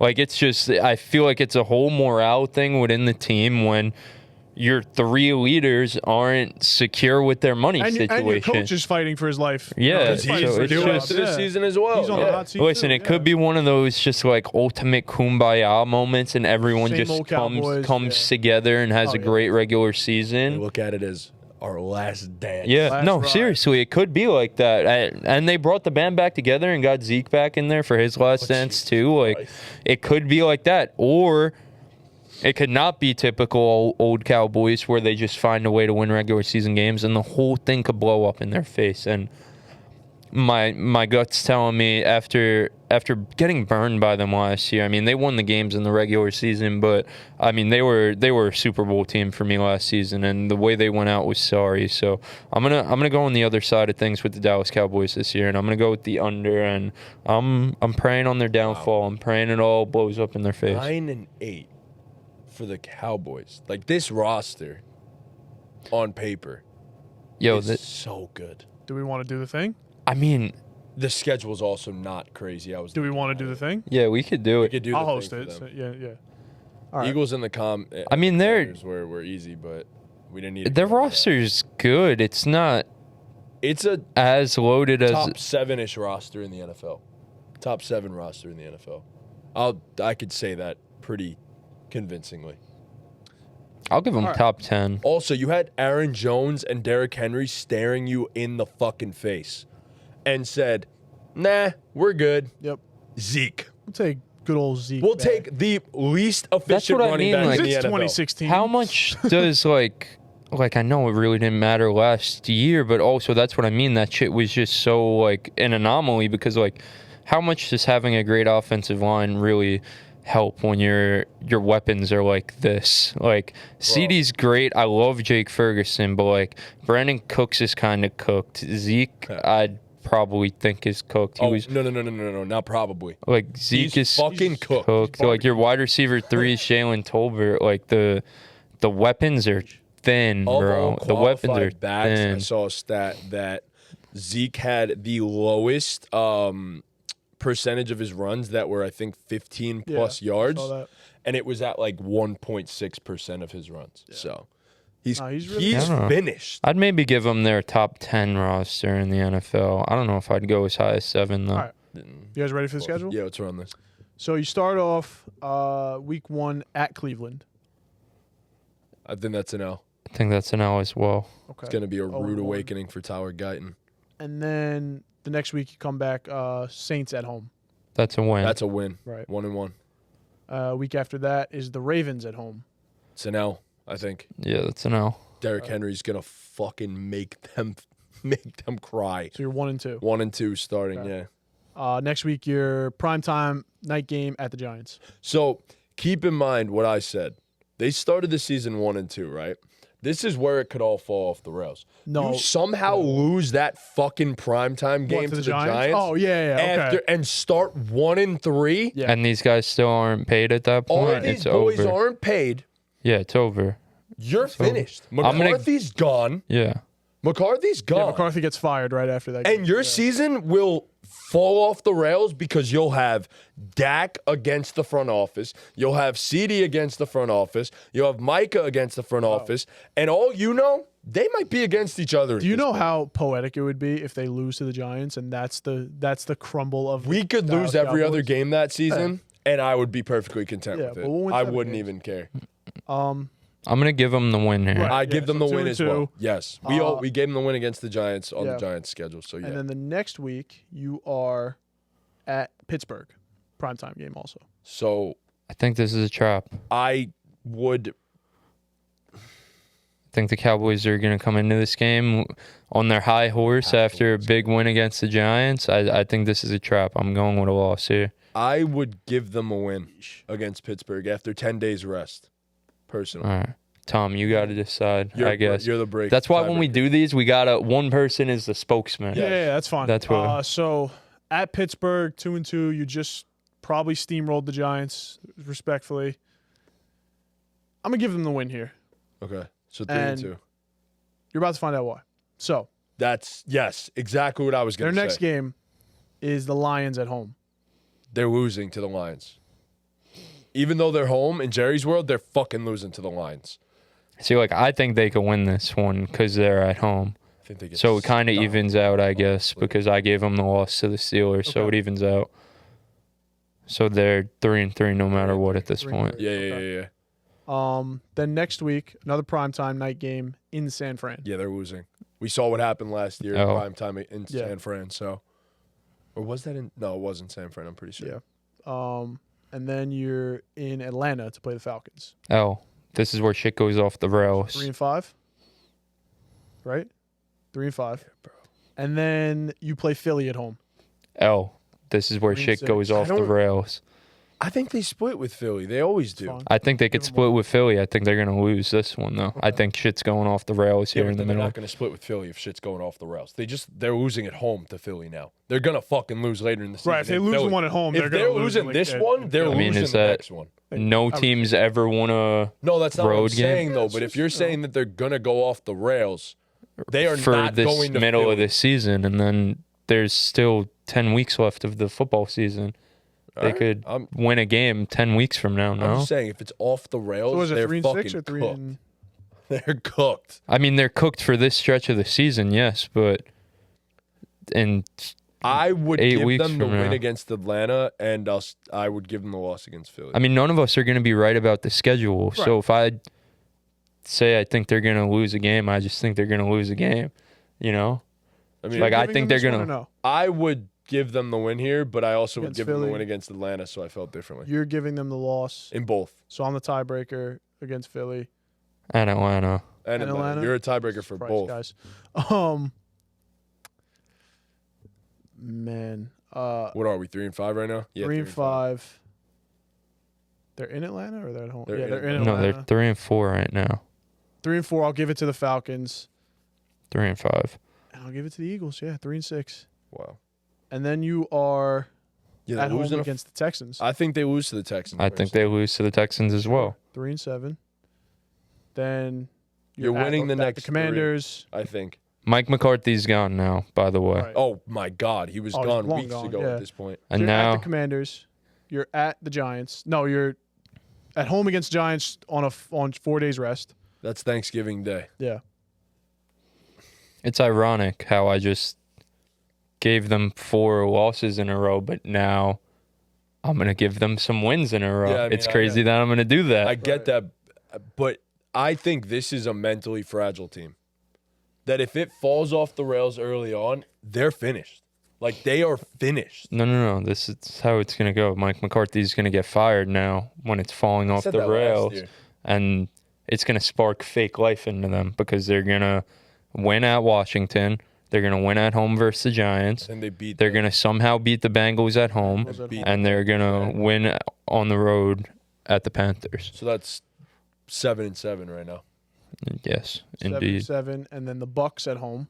They are winning that game too. Especially after rolling. They're 8-7. You like the Tampa Bay Buccaneers? I think you're it's taking too many games from the Cowboys Well, to then take the Bucks too. I also took the Cowboys under on their win total. All right, so then we're just against each other here. Well, yes, I took the under and you took the over. We're indubitably against each other. Oh, okay, cool. I thought we were doing this together. Yeah, you're right. So the Bucks. Well, no, You have I'm them lower on the. We just did an over under, and I said I'm lower on the Cowboys than you are. Are you taking the Bucks or no? I don't know. I'm thinking. Oh, okay. That's fine. Yeah, I'm just thinking. I think they win out if that's how we're gonna do it. I'd say I have a different way of that I wrote it down. Wrote it down. But yeah, I would say if that's the case, then after the change to Mike, I think they win out. So I don't think they're gonna win 7 games in a row though, to end the season. That's fair. So like one of these from week 12 on, like at least one of them will be. That's why I'm thinking about the Buccaneers. 9-8, yeah. So then they get swept by the Eagles. I would say. You go with they get swept by the Eagles. Yeah. For you, sure. yeah. I have them 11-6. Crazy enough. Swept by the Eagles. You have them getting swept by I don't even know what my record is for them at this point. 11-6 or 10-7 is what I have. But 9.5, bro, on FanDuel, I'd take that. And I still think the Cowboys collapse. Yeah. Personally. So, but yeah, that's where I stand. I think they collapse in the playoffs again, and that's when it all falls apart. So. Sure. All right. So that's the NFC East. We now move on to the AFC South. Probably a more competitive division, hopefully. And we are going to start with the lowest over-under in the division that I have here is the Tennessee Titans at 6.5 games. So Will Levis and the boys, they made some moves. Picked up Tony Pollard, picked up Calvin Ridley. Upgraded their offensive line, which was one of the worst in the league last season. So they're clearly, obviously, they're all in on Will Levis because they have no choice. But they're doing what they can to give him some decent pieces. DeAndre Hopkins was pretty good. Was good last season. He was good last season. Yeah, he was good last season especially for a 32-year-old wide receiver. And given that he had to deal with Ryan Tannehill and Will Levis. Who, oh Jesus, I forgot. And I forgot Tannehill even played last season. Rookie Will Levis, by the way. So who was not good. He's got that J-Bo kind of style where he can throw that rock down the field and he will. Yeah, he also slings wood. Hell yeah. Slangs fucking wood. He sure does. The Red Rocket. The new Red Rocket. All right. So the Tennessee Titans, they added, like I said, added Pollard, added Ridley, upgraded their offensive line. How are we feeling at 6.5? I mean, I'm going to be honest. This is like the entire AFC South. I would have to go through their schedule a little bit to see this, but I like the additions they made. I think Calvin Ridley was definitely a little overpaid, but on a 3-year deal, and I think they could get out of it after 2. Whatever. They needed to give Will Levis other weapons because it wasn't working with Treylon Burks. RIP to that man. He will not play another snap for the Titans, I don't think. I was on TikTok today, and obviously I'm getting all those fantasy TikToks, like this is how your first round should go. Let your idiot league. By the way, some of them players horrendous. Horrible. Horrendous. Horrible. do not listen to everyone on TikTok who wears a football jersey and tells you who to draft. Anyway, except for us, obviously. But this one guy started his list, and he was like, one person I'm not drafting, Treylon Burks.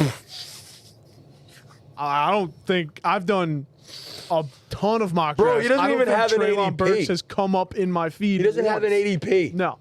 So I just want to throw that out there. Love that. Love when guys state the most painfully fucking obvious things. But they picked up. Great job on his part. L'Jarius Sneed. And Chidobe picked up Awuzie too. in the secondary. I'm pretty oh, yeah, Awuzie coming over from the Bengals too. Yeah, so, I mean, I don't hate the roster, but I also don't love the roster. And They're trying, personally, not a big-time believer in Will Levis. So I'm going to look at this Titans schedule over here.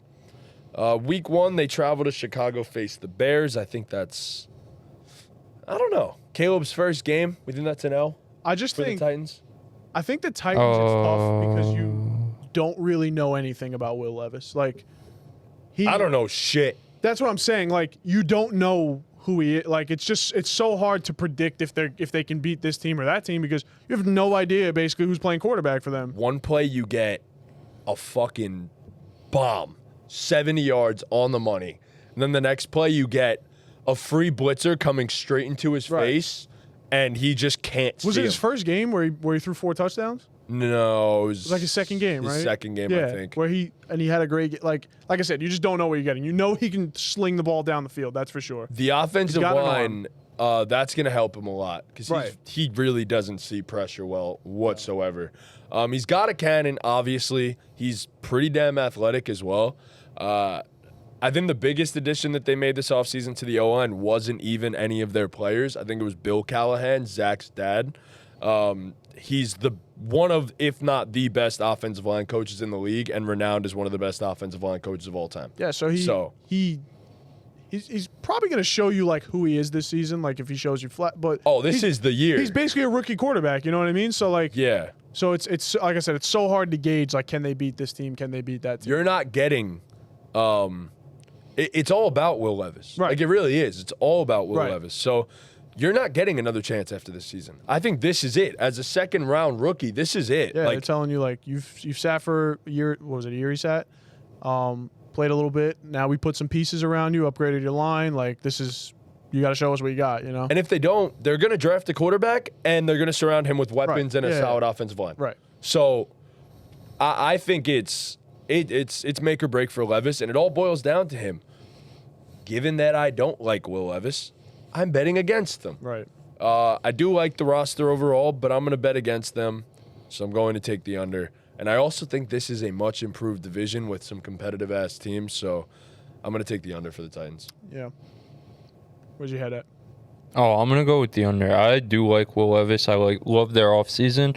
They have a tough schedule, and like you mentioned, for this team, it's not really about winning or losing games. It's about kind of getting a culture in place. You know, you just made some big changes at the head coaching position. Like you mentioned, you have basically a rookie quarterback in there, and their schedule is tough off the rip, and I think it's going to kind of set the tone for the season because after that, you have all your divisional games, which, like, it really doesn't get that much easier for them. This is a really hard schedule. Yeah, Bears. So, bro, it's disgusting. You come out the bye, you go Colts, Bills, Lions. Best case, you go into the bye 1-3, right? Yeah. Yeah. And then, Colts, Bills. Jesus Christ. Who did this to them? Why and then the end of the season, Chargers. week 14 on, you have the Jags, the Bengals, at the Colts, at the Jags, and then home versus the Texans. Yeah, I can't find 7 wins for them. Yeah, it's a rough schedule. Unless bro. Will Levis is a stud. Then you're gonna see this team turn around like the Texans. I think he could be a great quarterback. Not great. I think he could show a lot of flashes. He has natural traits. Yeah, I think he could show a lot of flashes as a starting quarterback, and this team could still not win 7 games. No. No, I agree. Right. Yeah. But I'm just saying, like, the only way that you do win 7 games is he does. If he he's turns fucking into elite. Yeah, I don't think he's. Yeah. I mean, he got drafted as, kind of like a project. We knew he was going to sit his first year. It's funny because he was drafted in the second round, but like until draft day, he was supposed to be like a top 5 pick. Yep. Yeah. Yep. But it was always like the plan for him always was for him to sit as much Take as his time and possible develop, in his first year. Yeah. And Tannehill just was atrocious, Yeah. and you couldn't do So it. I don't really. It's Zach Callahan now. Oh, OC from the Cincinnati Bengals. I don't really think it's like make or break for Levis. I mean, unless they're so bad unless that he's just horrible. So that's what I was about to unless say. not even him, unless the team is just so bad that they get a top draft pick. But I mean, like if he shows some flashes and the team, only wins six games. Like I don't think he's out of a job. If you win 6, you're probably not in that like top of the line quarterback range. Right. But I'm just saying, if this team somehow wins 4 or 5, and you're staring at like a top 5, 6-ish pick, and this is a draft that like I know a lot of people don't really know the top names in the draft class yet, but there's some names here that like probably not going to pass on for another year of Will Levis, when I know like this guy is more polished already and has some of the similar, maybe not to the extent of Will Levis, but similar physical traits. So like a Carson Beck, for example, if he takes another step at Georgia this year, he's QB1 right now in the draft. I would take Carson Beck where I'm standing because I think that he's a Will Levis, but he's a more polished Will Levis and younger. So yeah. So that's where I would stand with that. And then there's, of course, other guys in Shadur, whether you believe in him or not. So, and then there's other dudes as well that I'm not going to dive into the draft. But all in all, I mean, like, if you get a high pick, you got a roster that's potentially ready-made. You're paying some guys. I don't know if they're necessarily ready-made, though. I think the defense is kind of weak. The defense isn't great, but you're also going to have money. So I would want to reset the players, clock a little bit with a quarterback rather than you drafted him in the second round, so you don't even have the 50-year option. Yeah, that's not a ready-made roster though. So it's a it's a roster with that like but I you said, just said they're going to reset the clock, so they're not reset the clock with a rookie quarterback. But then the roster is going to get older and more. Like this roster isn't. Right, like his weapons in particular are gonna. Older, Ridley and Hopkins are right. old. So you're gonna have to find some. But I'm going to assume that given that you're going to then draft a quarterback who's cheap, you're going to have money to then pay other weapons to come in and play for you guys, or draft in the future as well. So that's where I stand. Well, yeah, but it's not like Levis is gonna be like pigeonholing them money wise. No, I'm just saying like it resets the clock. Yeah.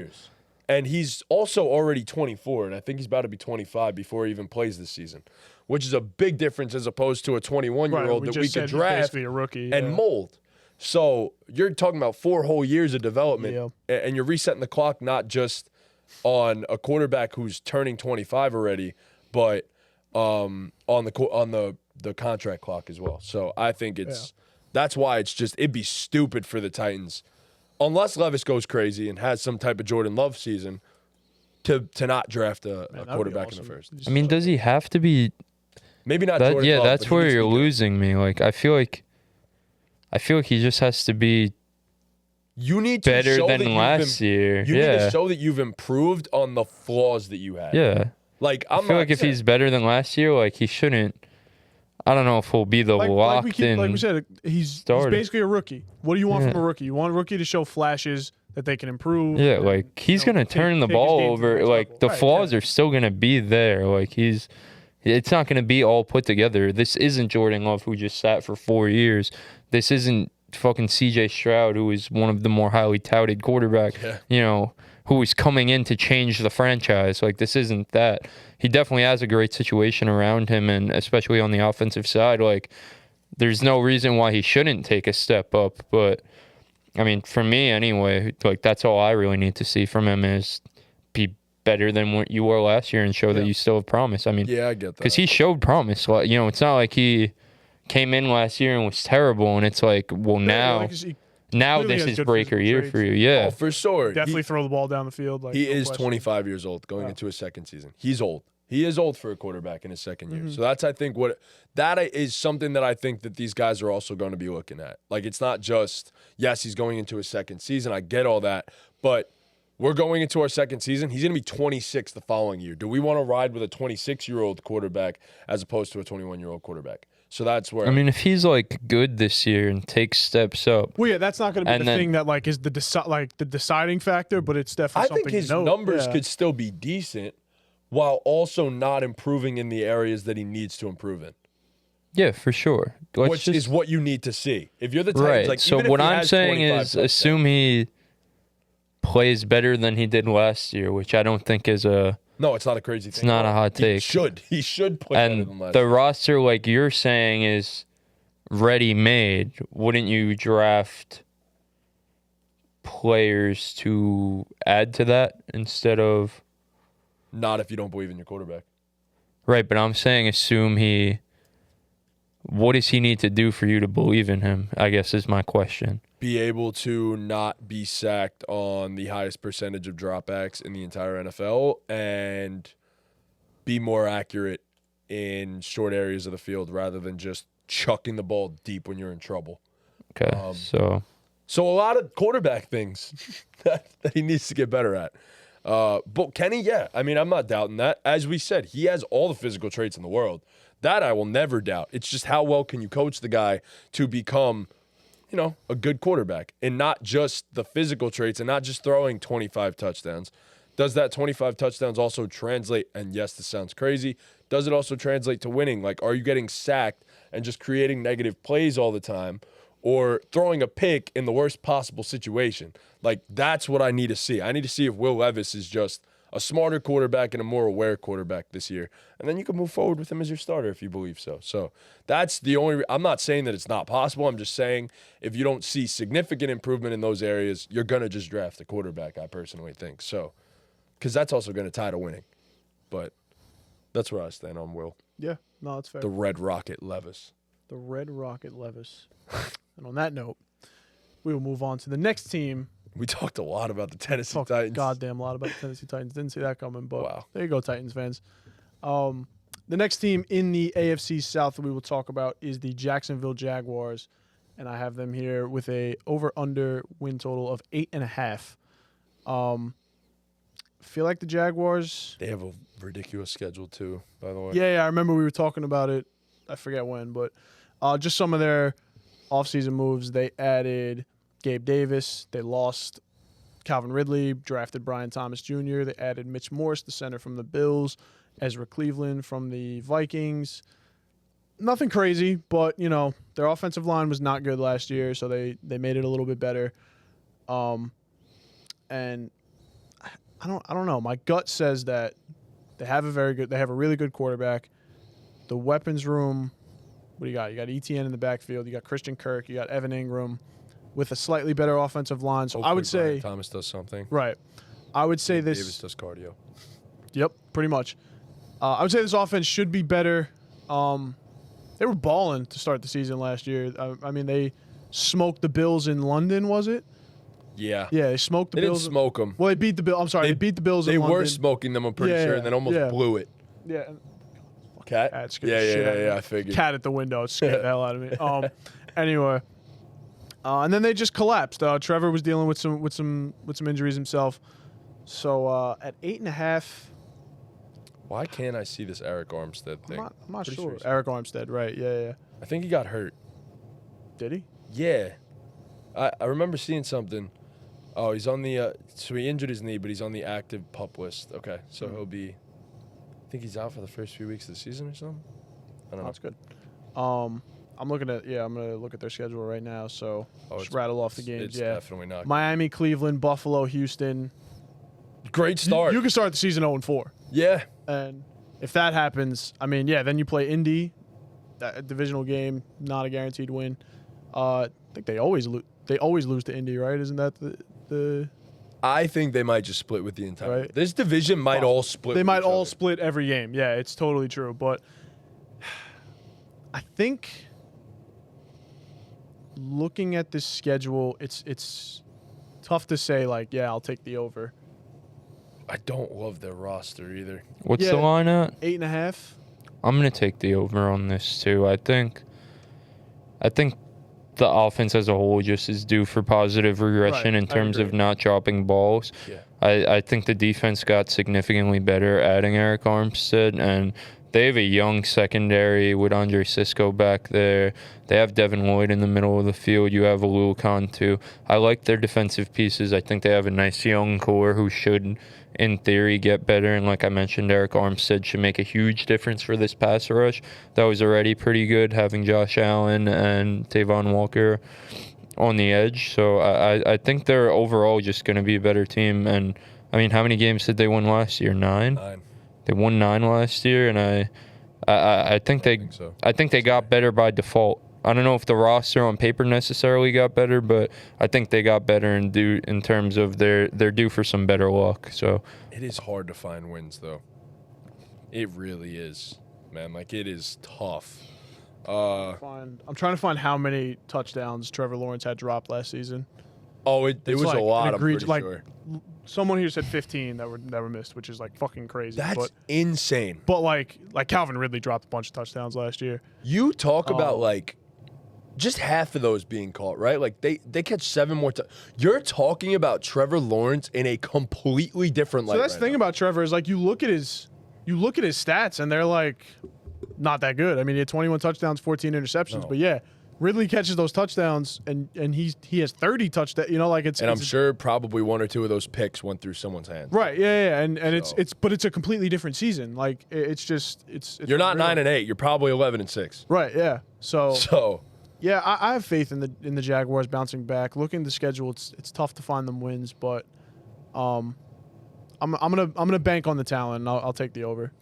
I mean, I've been riding with my boy Trevor Lawrence for forever. And I'm going to continue riding with my boy Trevor Lawrence. From 5-star to national champ to QB1 of the Jacksonville Jaguars to getting fucking killed in his first year by Urban Meyer to now potentially not winning the division but winning games. I'm going to take the over for the Jags. I'm like, sometimes I like, read about Trevor Lawrence or whatever, and I'm like, man, what am I missing something? Like, why does everyone talk about this guy like he's so good? And then I'm like, you look at his stats or whatever, and they're like, you're not blown away. But then, you think he had Urban Meyer. He was playing with a bad shoulder last season or whatever. Oh, my God. His offensive line is like. He came back from what the fuck happened? Oh, my God. It was a bad injury. Yeah. Didn't miss a game. Yeah. No, the guy just, like, he deals with so much shit. It's like, it's crazy. But, like I said, I'm going to bank on I like the roster.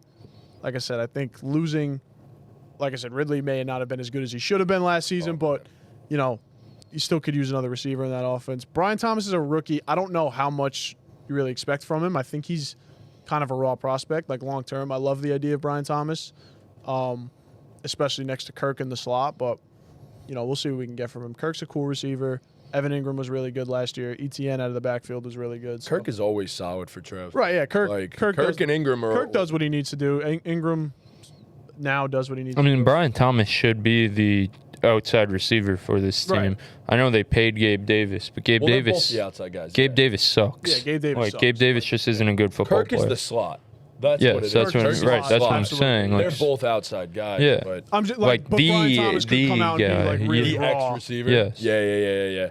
Gabe Davis just isn't good enough to be an X on a NFL team. That's what I'm saying. He's going to catch I don't really care that. I know guys would normally say, well, they paid one guy, so the rookie's not going to get that much burn. Like, Gabe Davis stinks. No, yeah, he's... And they got Devin Duvernay and Parker Washington. Yeah, sure. Those I are guess. I do think their offensive line's going to be a lot better. Health. They just need to be healthy. I mean... Healthy and, Mitch Morse and Ezra Cleveland are, they're solid. Yeah, I mean, you get a full season with Ezra after... I think they traded for him midway through last year. Yeah, they got him at the deadline. And Ezra was awesome. Ezra's a great guard. Brandon Scherf should be awesome for them as well. And then, Mitch Morse just fortify the offensive line. He's a vet. That helps at the center position. Why'd Josh Allen change his name? I'm pretty sure that's his wife. He changed his name? He hyphenated his last name. Yeah, he What did. is it? Josh Hines Allen. Usually when people do that, it's either their mother or their wife. No aura. That's what I think it is. I didn't know dudes do that. Yeah. That's what a lot of dudes do. Well, not a lot, but some dudes do that. Yeah. Yeah, I was gonna say I don't know. He wasn't the first one. There was someone else in the sports in the sports world that did it this offseason too. I don't remember who it was, but yeah, I've seen a few of those. Josh Hines Allen is a beast, though. So. Yeah, Josh Hines Allen is a stud. I guess it's easy to separate them now. You know who you're talking about with the Josh Allen. Maybe that's why he did it. They do. That's what I was thinking I mix them at up all the first. time, you know. Maybe that. No, that's what I was saying. That's why I asked. That's what I was thinking at first. He was tired of living in the shadow of other Josh Allen. Yeah, that's fair. Hey, I'm gonna take the over for this team. They're unspectacular, but I think they somehow. I think that's the manage. first one we all agreed on. Yeah. No, I think we all took the Commanders under, but yeah. Yes, we did. Yeah, okay. Cool. So next up. No, Eagles. Yeah, Eagles too. You're right. So next up, we have the Indianapolis Colts, who I have here with the same line at 8.5. I know, Chris, these are your boys, so I'll just rattle off some of the moves they made. They brought in Joe Flacco, who is probably the most fun backup quarterback in NFL history. You paid Michael Pittman, brought in Zaire Franklin, paid Kenny Moore, Julian Blackman, let's see, Grover Stewart, and that's about all I got here. But you get a full season of Anthony Richardson, hopefully. I mean, we'll see what – I think he's like – on track to play and like he's on the right track of where he should be in his recovery from what I've seen. But you just hope he can stay healthy because, man, what was it, 3 games he played last season? But he was fun. And I think he's going to be an absolute stud for them. At 8.5, man, it's again, this division is so competitive. I think what did they win last year? 9 games last They won year. 9 with Gardner. They were Minshew. that one dude dropping the ball away from the playoffs. Yeah, that's right. Yes. I had was that JT? Yeah. No, some random, bruh. Right, Literally something just wasn't on the field. That was the whole thing. Yeah. literally just some random dude, bruh. Ball was in his hands. Yeah. Like, I'm sorry, bro, but like you're a random, whoever you You know are. what's crazy? They do that and they would have been in the playoffs, right? Yes. Yeah. Bro, I had like Minshew's so probably on the much. team. I still had on the team. so much money on them, bro. Yeah. We were at Hobrow for that. Yeah. Bro, I had so much money on them, dude. Like, that might have been my biggest bet of all time. Like, money I've thrown I down. haven't seen the schedule, but my gut says, you won 9 with Minshew last year. You get Anthony Richardson back. You were drop ball away from getting into the playoffs. I'm going to take the over on the Colts. Bro, you start the season with 5 tough weeks, then get Tennessee, but then you jump back to Miami, Houston, Minnesota. What's the line out for the Colts? 8.5. You get Anthony Richardson back in a Steichen offense. I'm here for it. Good on Full season to JT. Yeah, I mean, I'm taking the over. I mean, this is a team, like we mentioned, they won 9 games last year with Gardner Minshew as the quarterback for most of them. You mentioned it, Tom. Jonathan Taylor missed the first 4 games of the season too with suspension, and you draft a guy in A.D. Mitchell who I don't know how great he'll be this season, but I mean, he brings in an electricity and a boost to this offense that Alec Pierce just, in my personal opinion, doesn't provide. So I think overall they get so much more explosive just plugging in Anthony Richardson and A.D. Mitchell there. You guys know how I feel about Josh Downs. That's my boy until the day I die. This O-line, anchored by Quentin Nelson, kind of got back to form last year. I know they kind of had a rough few years before that, but they were really solid last year. We saw they got Zach Moss a contract with their phenomenal run blocking. And this is a defense, man, that the names don't stand out at you. It doesn't really blow you away, but they were a really good pass rushing and run stuffing defense last year, anchored by DeForest Buckner and Kwity Paye. But then you add arguably the best edge rusher in the class in Latu Latu. You have great off-the-ball linebackers with E.J. Speed and Zaire Franklin, who you just paid Zaire Franklin. And you have a nice young secondary with guys like Juju Brents. You have my boy Nick Cross, who is a stud in Madden. You still have Julian Blackman, who is as solid as they come. And you have Kenny Moore, who's probably the best slot corner in the game. So this is a defense who... they're not overwhelming with star power, but they showed a lot last year. They have kind of a chemistry, and I think they're just going to get better with just the addition of Latu and just some of these young guys kind of coming to form. So I think overall, I mean, this team, given full health, just having all these young guys, they're a young team, but having all these guys, no nonsense to deal with leading into training camp with Jonathan Taylor's contract or anything. Hopefully, knock on wood, a healthy Anthony Richardson, but this is a team who should just improve off the back of internal development and not really any of the names they brought in, but internal development, and I think the 2 rookies are going to have huge roles for them this year, so this is an easy over for me. I mean, yeah. Do you know who ran the most routes in the NFL last season? Michael Pittman, probably. Alec Pierce. Yeah. 605 routes. Doing cardio. Straight up cardio. Sometimes The man had 65 targets. Sometimes you just need guys that are going to do cardio. Right. Yeah. Like he is not. But now you put A.D. Mitchell there. He's I mean, not I a don't know if good he'll run the most. NFL receiver. I mean, also you But he you plays- put A.D. Mitchell there, and you put in a quarterback who's going to take more shots than a guy like Gardner Minshew will. So, bro. So first of all, I had and Jelani Woods is a good fucking tight end solid too. tight end. Yeah. Shout out Mo Alley Cox, Mo former Alley VCU Cox, basketball player.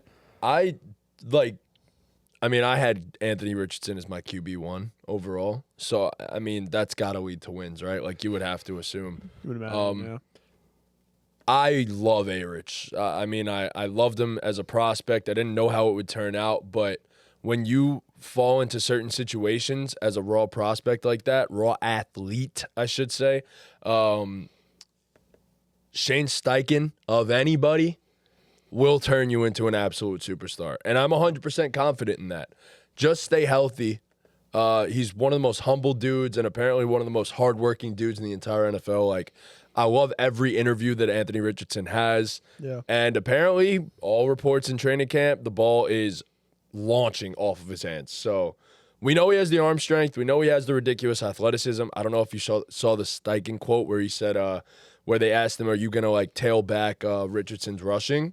And the man said, do you tell Steph Curry to stop shooting threes? Yeah, I was just gonna bring that. I didn't see that same quote, which is pretty awesome. But I did hear that they're like not holding him back at all.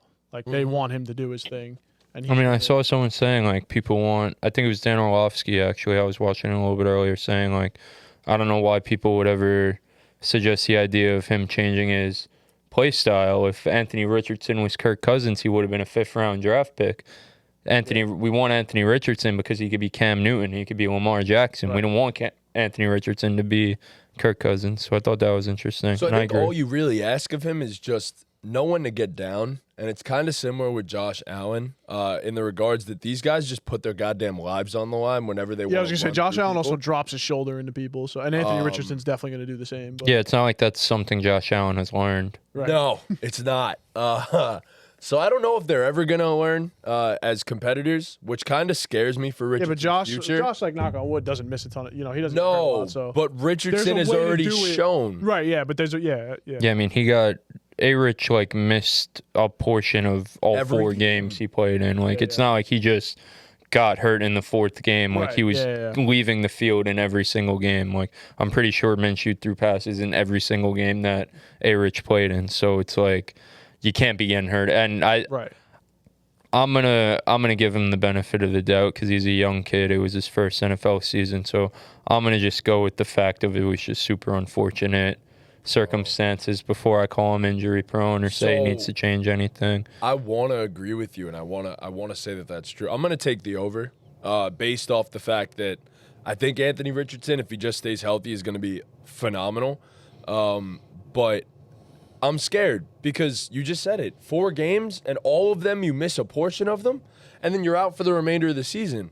So I can't trust that he's going to stay healthy if he continues to play like that. I think having JT helps him a lot. I think it's going to make him feel more. Not that Zach Moss was awesome. He was good, but he's not JT. You know what I mean? Yeah. I don't even think it's just what JT does on the field. I just think it's the mental aspect of not even that, just the mental aspect of having JT there. It's like, well, I don't need to dive head first to get this first down when it's second down right now. Like, I could go down and we could hand the ball off to JT on 3rd and 2, 3rd and 3 to pick up the short yardage. Like, I don't have to put my life on the line because I have another elite talent running the ball right next to me. So I mean, I think it's just kind of a mental thing. I would hope that's what it is. I mean, I'm sure they're in his ear, like telling him like you gotta get down and shit like that. And I mean, I don't remember, like we said, he got injured in every single game, so I don't know if every single injury was necessarily like him scrambling and not getting down.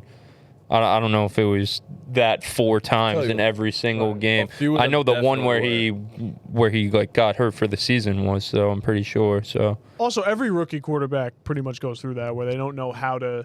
Most of them don't know how to slide right away. Yeah. Most of them don't. So like, it is something that you have to learn as an NFL player. But again, when you have Anthony Richardson's style of play and that he is going to just drop his shoulder into guys at times to try to run people over, like, I'm sure it's something that's been more than addressed. The problem this isn't offseason. like, it's one thing if you're not like, if you're just super athletic and you're not crazy big, bro. He does this because he's 6'4", 250. Right. Like, and he runs a 4.4. He's one of the greatest athletes we've ever witnessed in our entire lives. So it's like, it's going to be very hard for someone to rein him in and say, yo, right here, you got to just get the fuck down. When he's been doing it his whole life. Exactly. Yeah. When you're bigger, stronger, and faster than everybody on that field usually, you could run over a dude pretty easily. But when you're trying to run over a 240-pound linebacker who was the best player at his high school, probably the best player at his college, ain't so it easy. ain't going to fucking happen, buddy. Not all the time. And yes, you're a physical freak, but injuries are also going to happen. So I just hope to God Richardson reins it in somewhat. Yeah, you get a little slot corner in front of you, fucking mow him down. Go for it. Go for it. Unless it's like, nah, even when it's first down, fuck it, go for it if it's a slot corner. But like, let's avoid the linebackers and the defensive tackles a little bit, please. Let's just try to do that. Yeah. So I'm taking the over. I like this overs on team. the Colts, It's a good, yeah. it's a talented squad. love It's all the about the Colts. secondary though. Yeah, love the What's their Colts, love what they're secondary? doing there. All right, so the final team we will talk about today is the Houston Texans with a line of 9.5 wins. Added Daniil Hunter this offseason, which is a huge get. Danico Autry, Azeez Al-Shaair. What are the other names I got here? I know Jeff Okuda's there now on the defensive side of the ball. And then, obviously, on offense, you added Stephon Diggs and Joe Mixon. I mean, I think it's an over. I think it's an What's over. their over-under? 9.5. I don't even think I'm thinking much about it. I mean, what'd they win last year? They won 10 last year? Yeah, they went 10-7. Oh, yeah, 10-7 last year. Second year of C.J. Stroud, and he's got better weapons around him. He's got a better defense now, and their defense stepped up towards for the whole season. The whole team stepped up. I mean, let's be real here. But, yeah, I'm taking the over on this one for sure. Yeah, I mean, you just you hit the nail on the head, I think. I mean, there's been additions everywhere. You'd have to assume this was an offensive line that missed the most games last season. You'd have to assume better health for them this year. And when healthy, there are very, very, very solid pieces to this offensive line, especially the tackles and Titus Howard and Laramie Tunsil. I think Shaq Mason is still a very good guard. Kenyon Green's going to be better. Juice Scruggs, same thing. They're both young players. And then you don't even need to talk about the weapons. We all know about that. You talk about the defense. Number one, you have what's his name at head coach? D'Amico Ryans. Absolute stud of a defensive coordinator when he was with San Fran. He was good last year with the Texans. I think they're only going to get better given all the additions that they made. Daniil Hunter's elite. We know this. Danico Autry's going to help when he comes back from suspension. Azeez Al-Shaair is just a solid-ass middle linebacker. Linebacker, and you need that. So Derek Stingley's going to get even better. He's going to take another year of a shutdown corner. Maybe not take cheap shots at his own teammates like Dalton Schultz, but he's going to get a lot better. And then Kamari Lassiter, whom I liked coming out of Georgia, I personally think he's going to have a good second season as well. So, yeah, I mean, I love this team. I think they are in Super Bowl contention. Does C.J. Stroud have a sophomore slump is the biggest question. Yeah. So I agree with everything you just said. They had a great offseason. They got better on both sides of the ball. They were the surprise team of last season. With all that being said, I'm going to take the under here. There's a few reasons why. The first one is we actually all consensusly just gave over 9.5 to two other teams in this division. I don't know. I'd like to say I don't think this division is going to have 3 double-digit win teams. You know, so someone has to not. Colts were 8.5, and I think so were the Jags. They were both 8.5. Yeah. So I could thought they both were both win 9.5. No, they're both 8.5. All right. Well, still stands. I don't think the division's gonna have. I think those teams are going to win double-digit games. So regardless, I don't think the division's gonna have 3 double-digit win teams. And also, we mentioned how those other teams, the Jaguars, the Titans, all these teams in the AFC South. The AFC South as a division, they got fucked with their schedule this year. They got fucked. And the Texans getting the first place schedule out of that group, their schedule is fucked. I'm not going to lie. Like, this is a literal gauntlet. This is a literal fucking gauntlet. I mean, and the Texans are probably the best team on paper out of the division, but, I mean, this shit's not easy. I think you could start 3-0. maybe even 4-0. You should start 3-0. Actually, yeah, you should start 4-0. I mean, on paper they're Or better even team. 3-1. Like They're better than regardless. all those teams. And then you still get a New I mean, England game there. You could start 3-1, or you could start 2-2. You have 2 divisional games there. But the rest of it. 2 teams in that first 4, 2 teams that we just all took the over on. Like those teams are gonna have to. I'm not saying they must beat the Texans, but it's not like those are. It's not like it's a lock that the Texans go week 1 to Indy and beat them. You know, and then start that. their end of the season. I mean, you play on the road at the Jets. You play the Lions. You play on the road in Jerry World. You know, after your bye, week 15 on, you have the Dolphins. You're at the Chiefs. You have the Ravens, and then you end the season at the Titans. But it's not an ideal way to end your season. You know, it's a gauntlet. Like you have a game at the Packers on the road.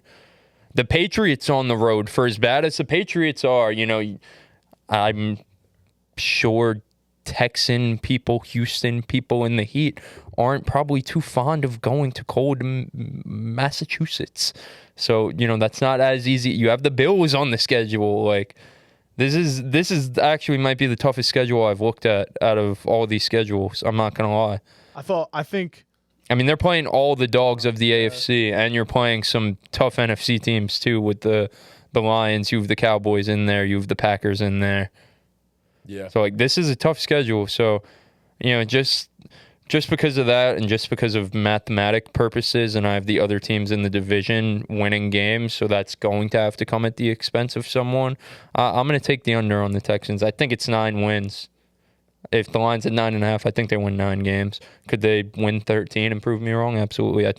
I do think on paper they're the best team in the division, and I do think even with having them at 9 wins, and probably when we stat out our full standing predictions, I'll probably have them as a wild card team. I still do think they're a borderline contender. They're a fringe contender, but I just don't think it's their year to win the division. Personally, this helps. I think the schedule in a way helps too. For if they helps do to get out prepare of this, them, yeah. they will be fucking ready for those playoffs. Yeah, I mean, if they win that. 11 games in that schedule, like you're playoff ready. They're a sure. legit contender. Yeah. Yeah.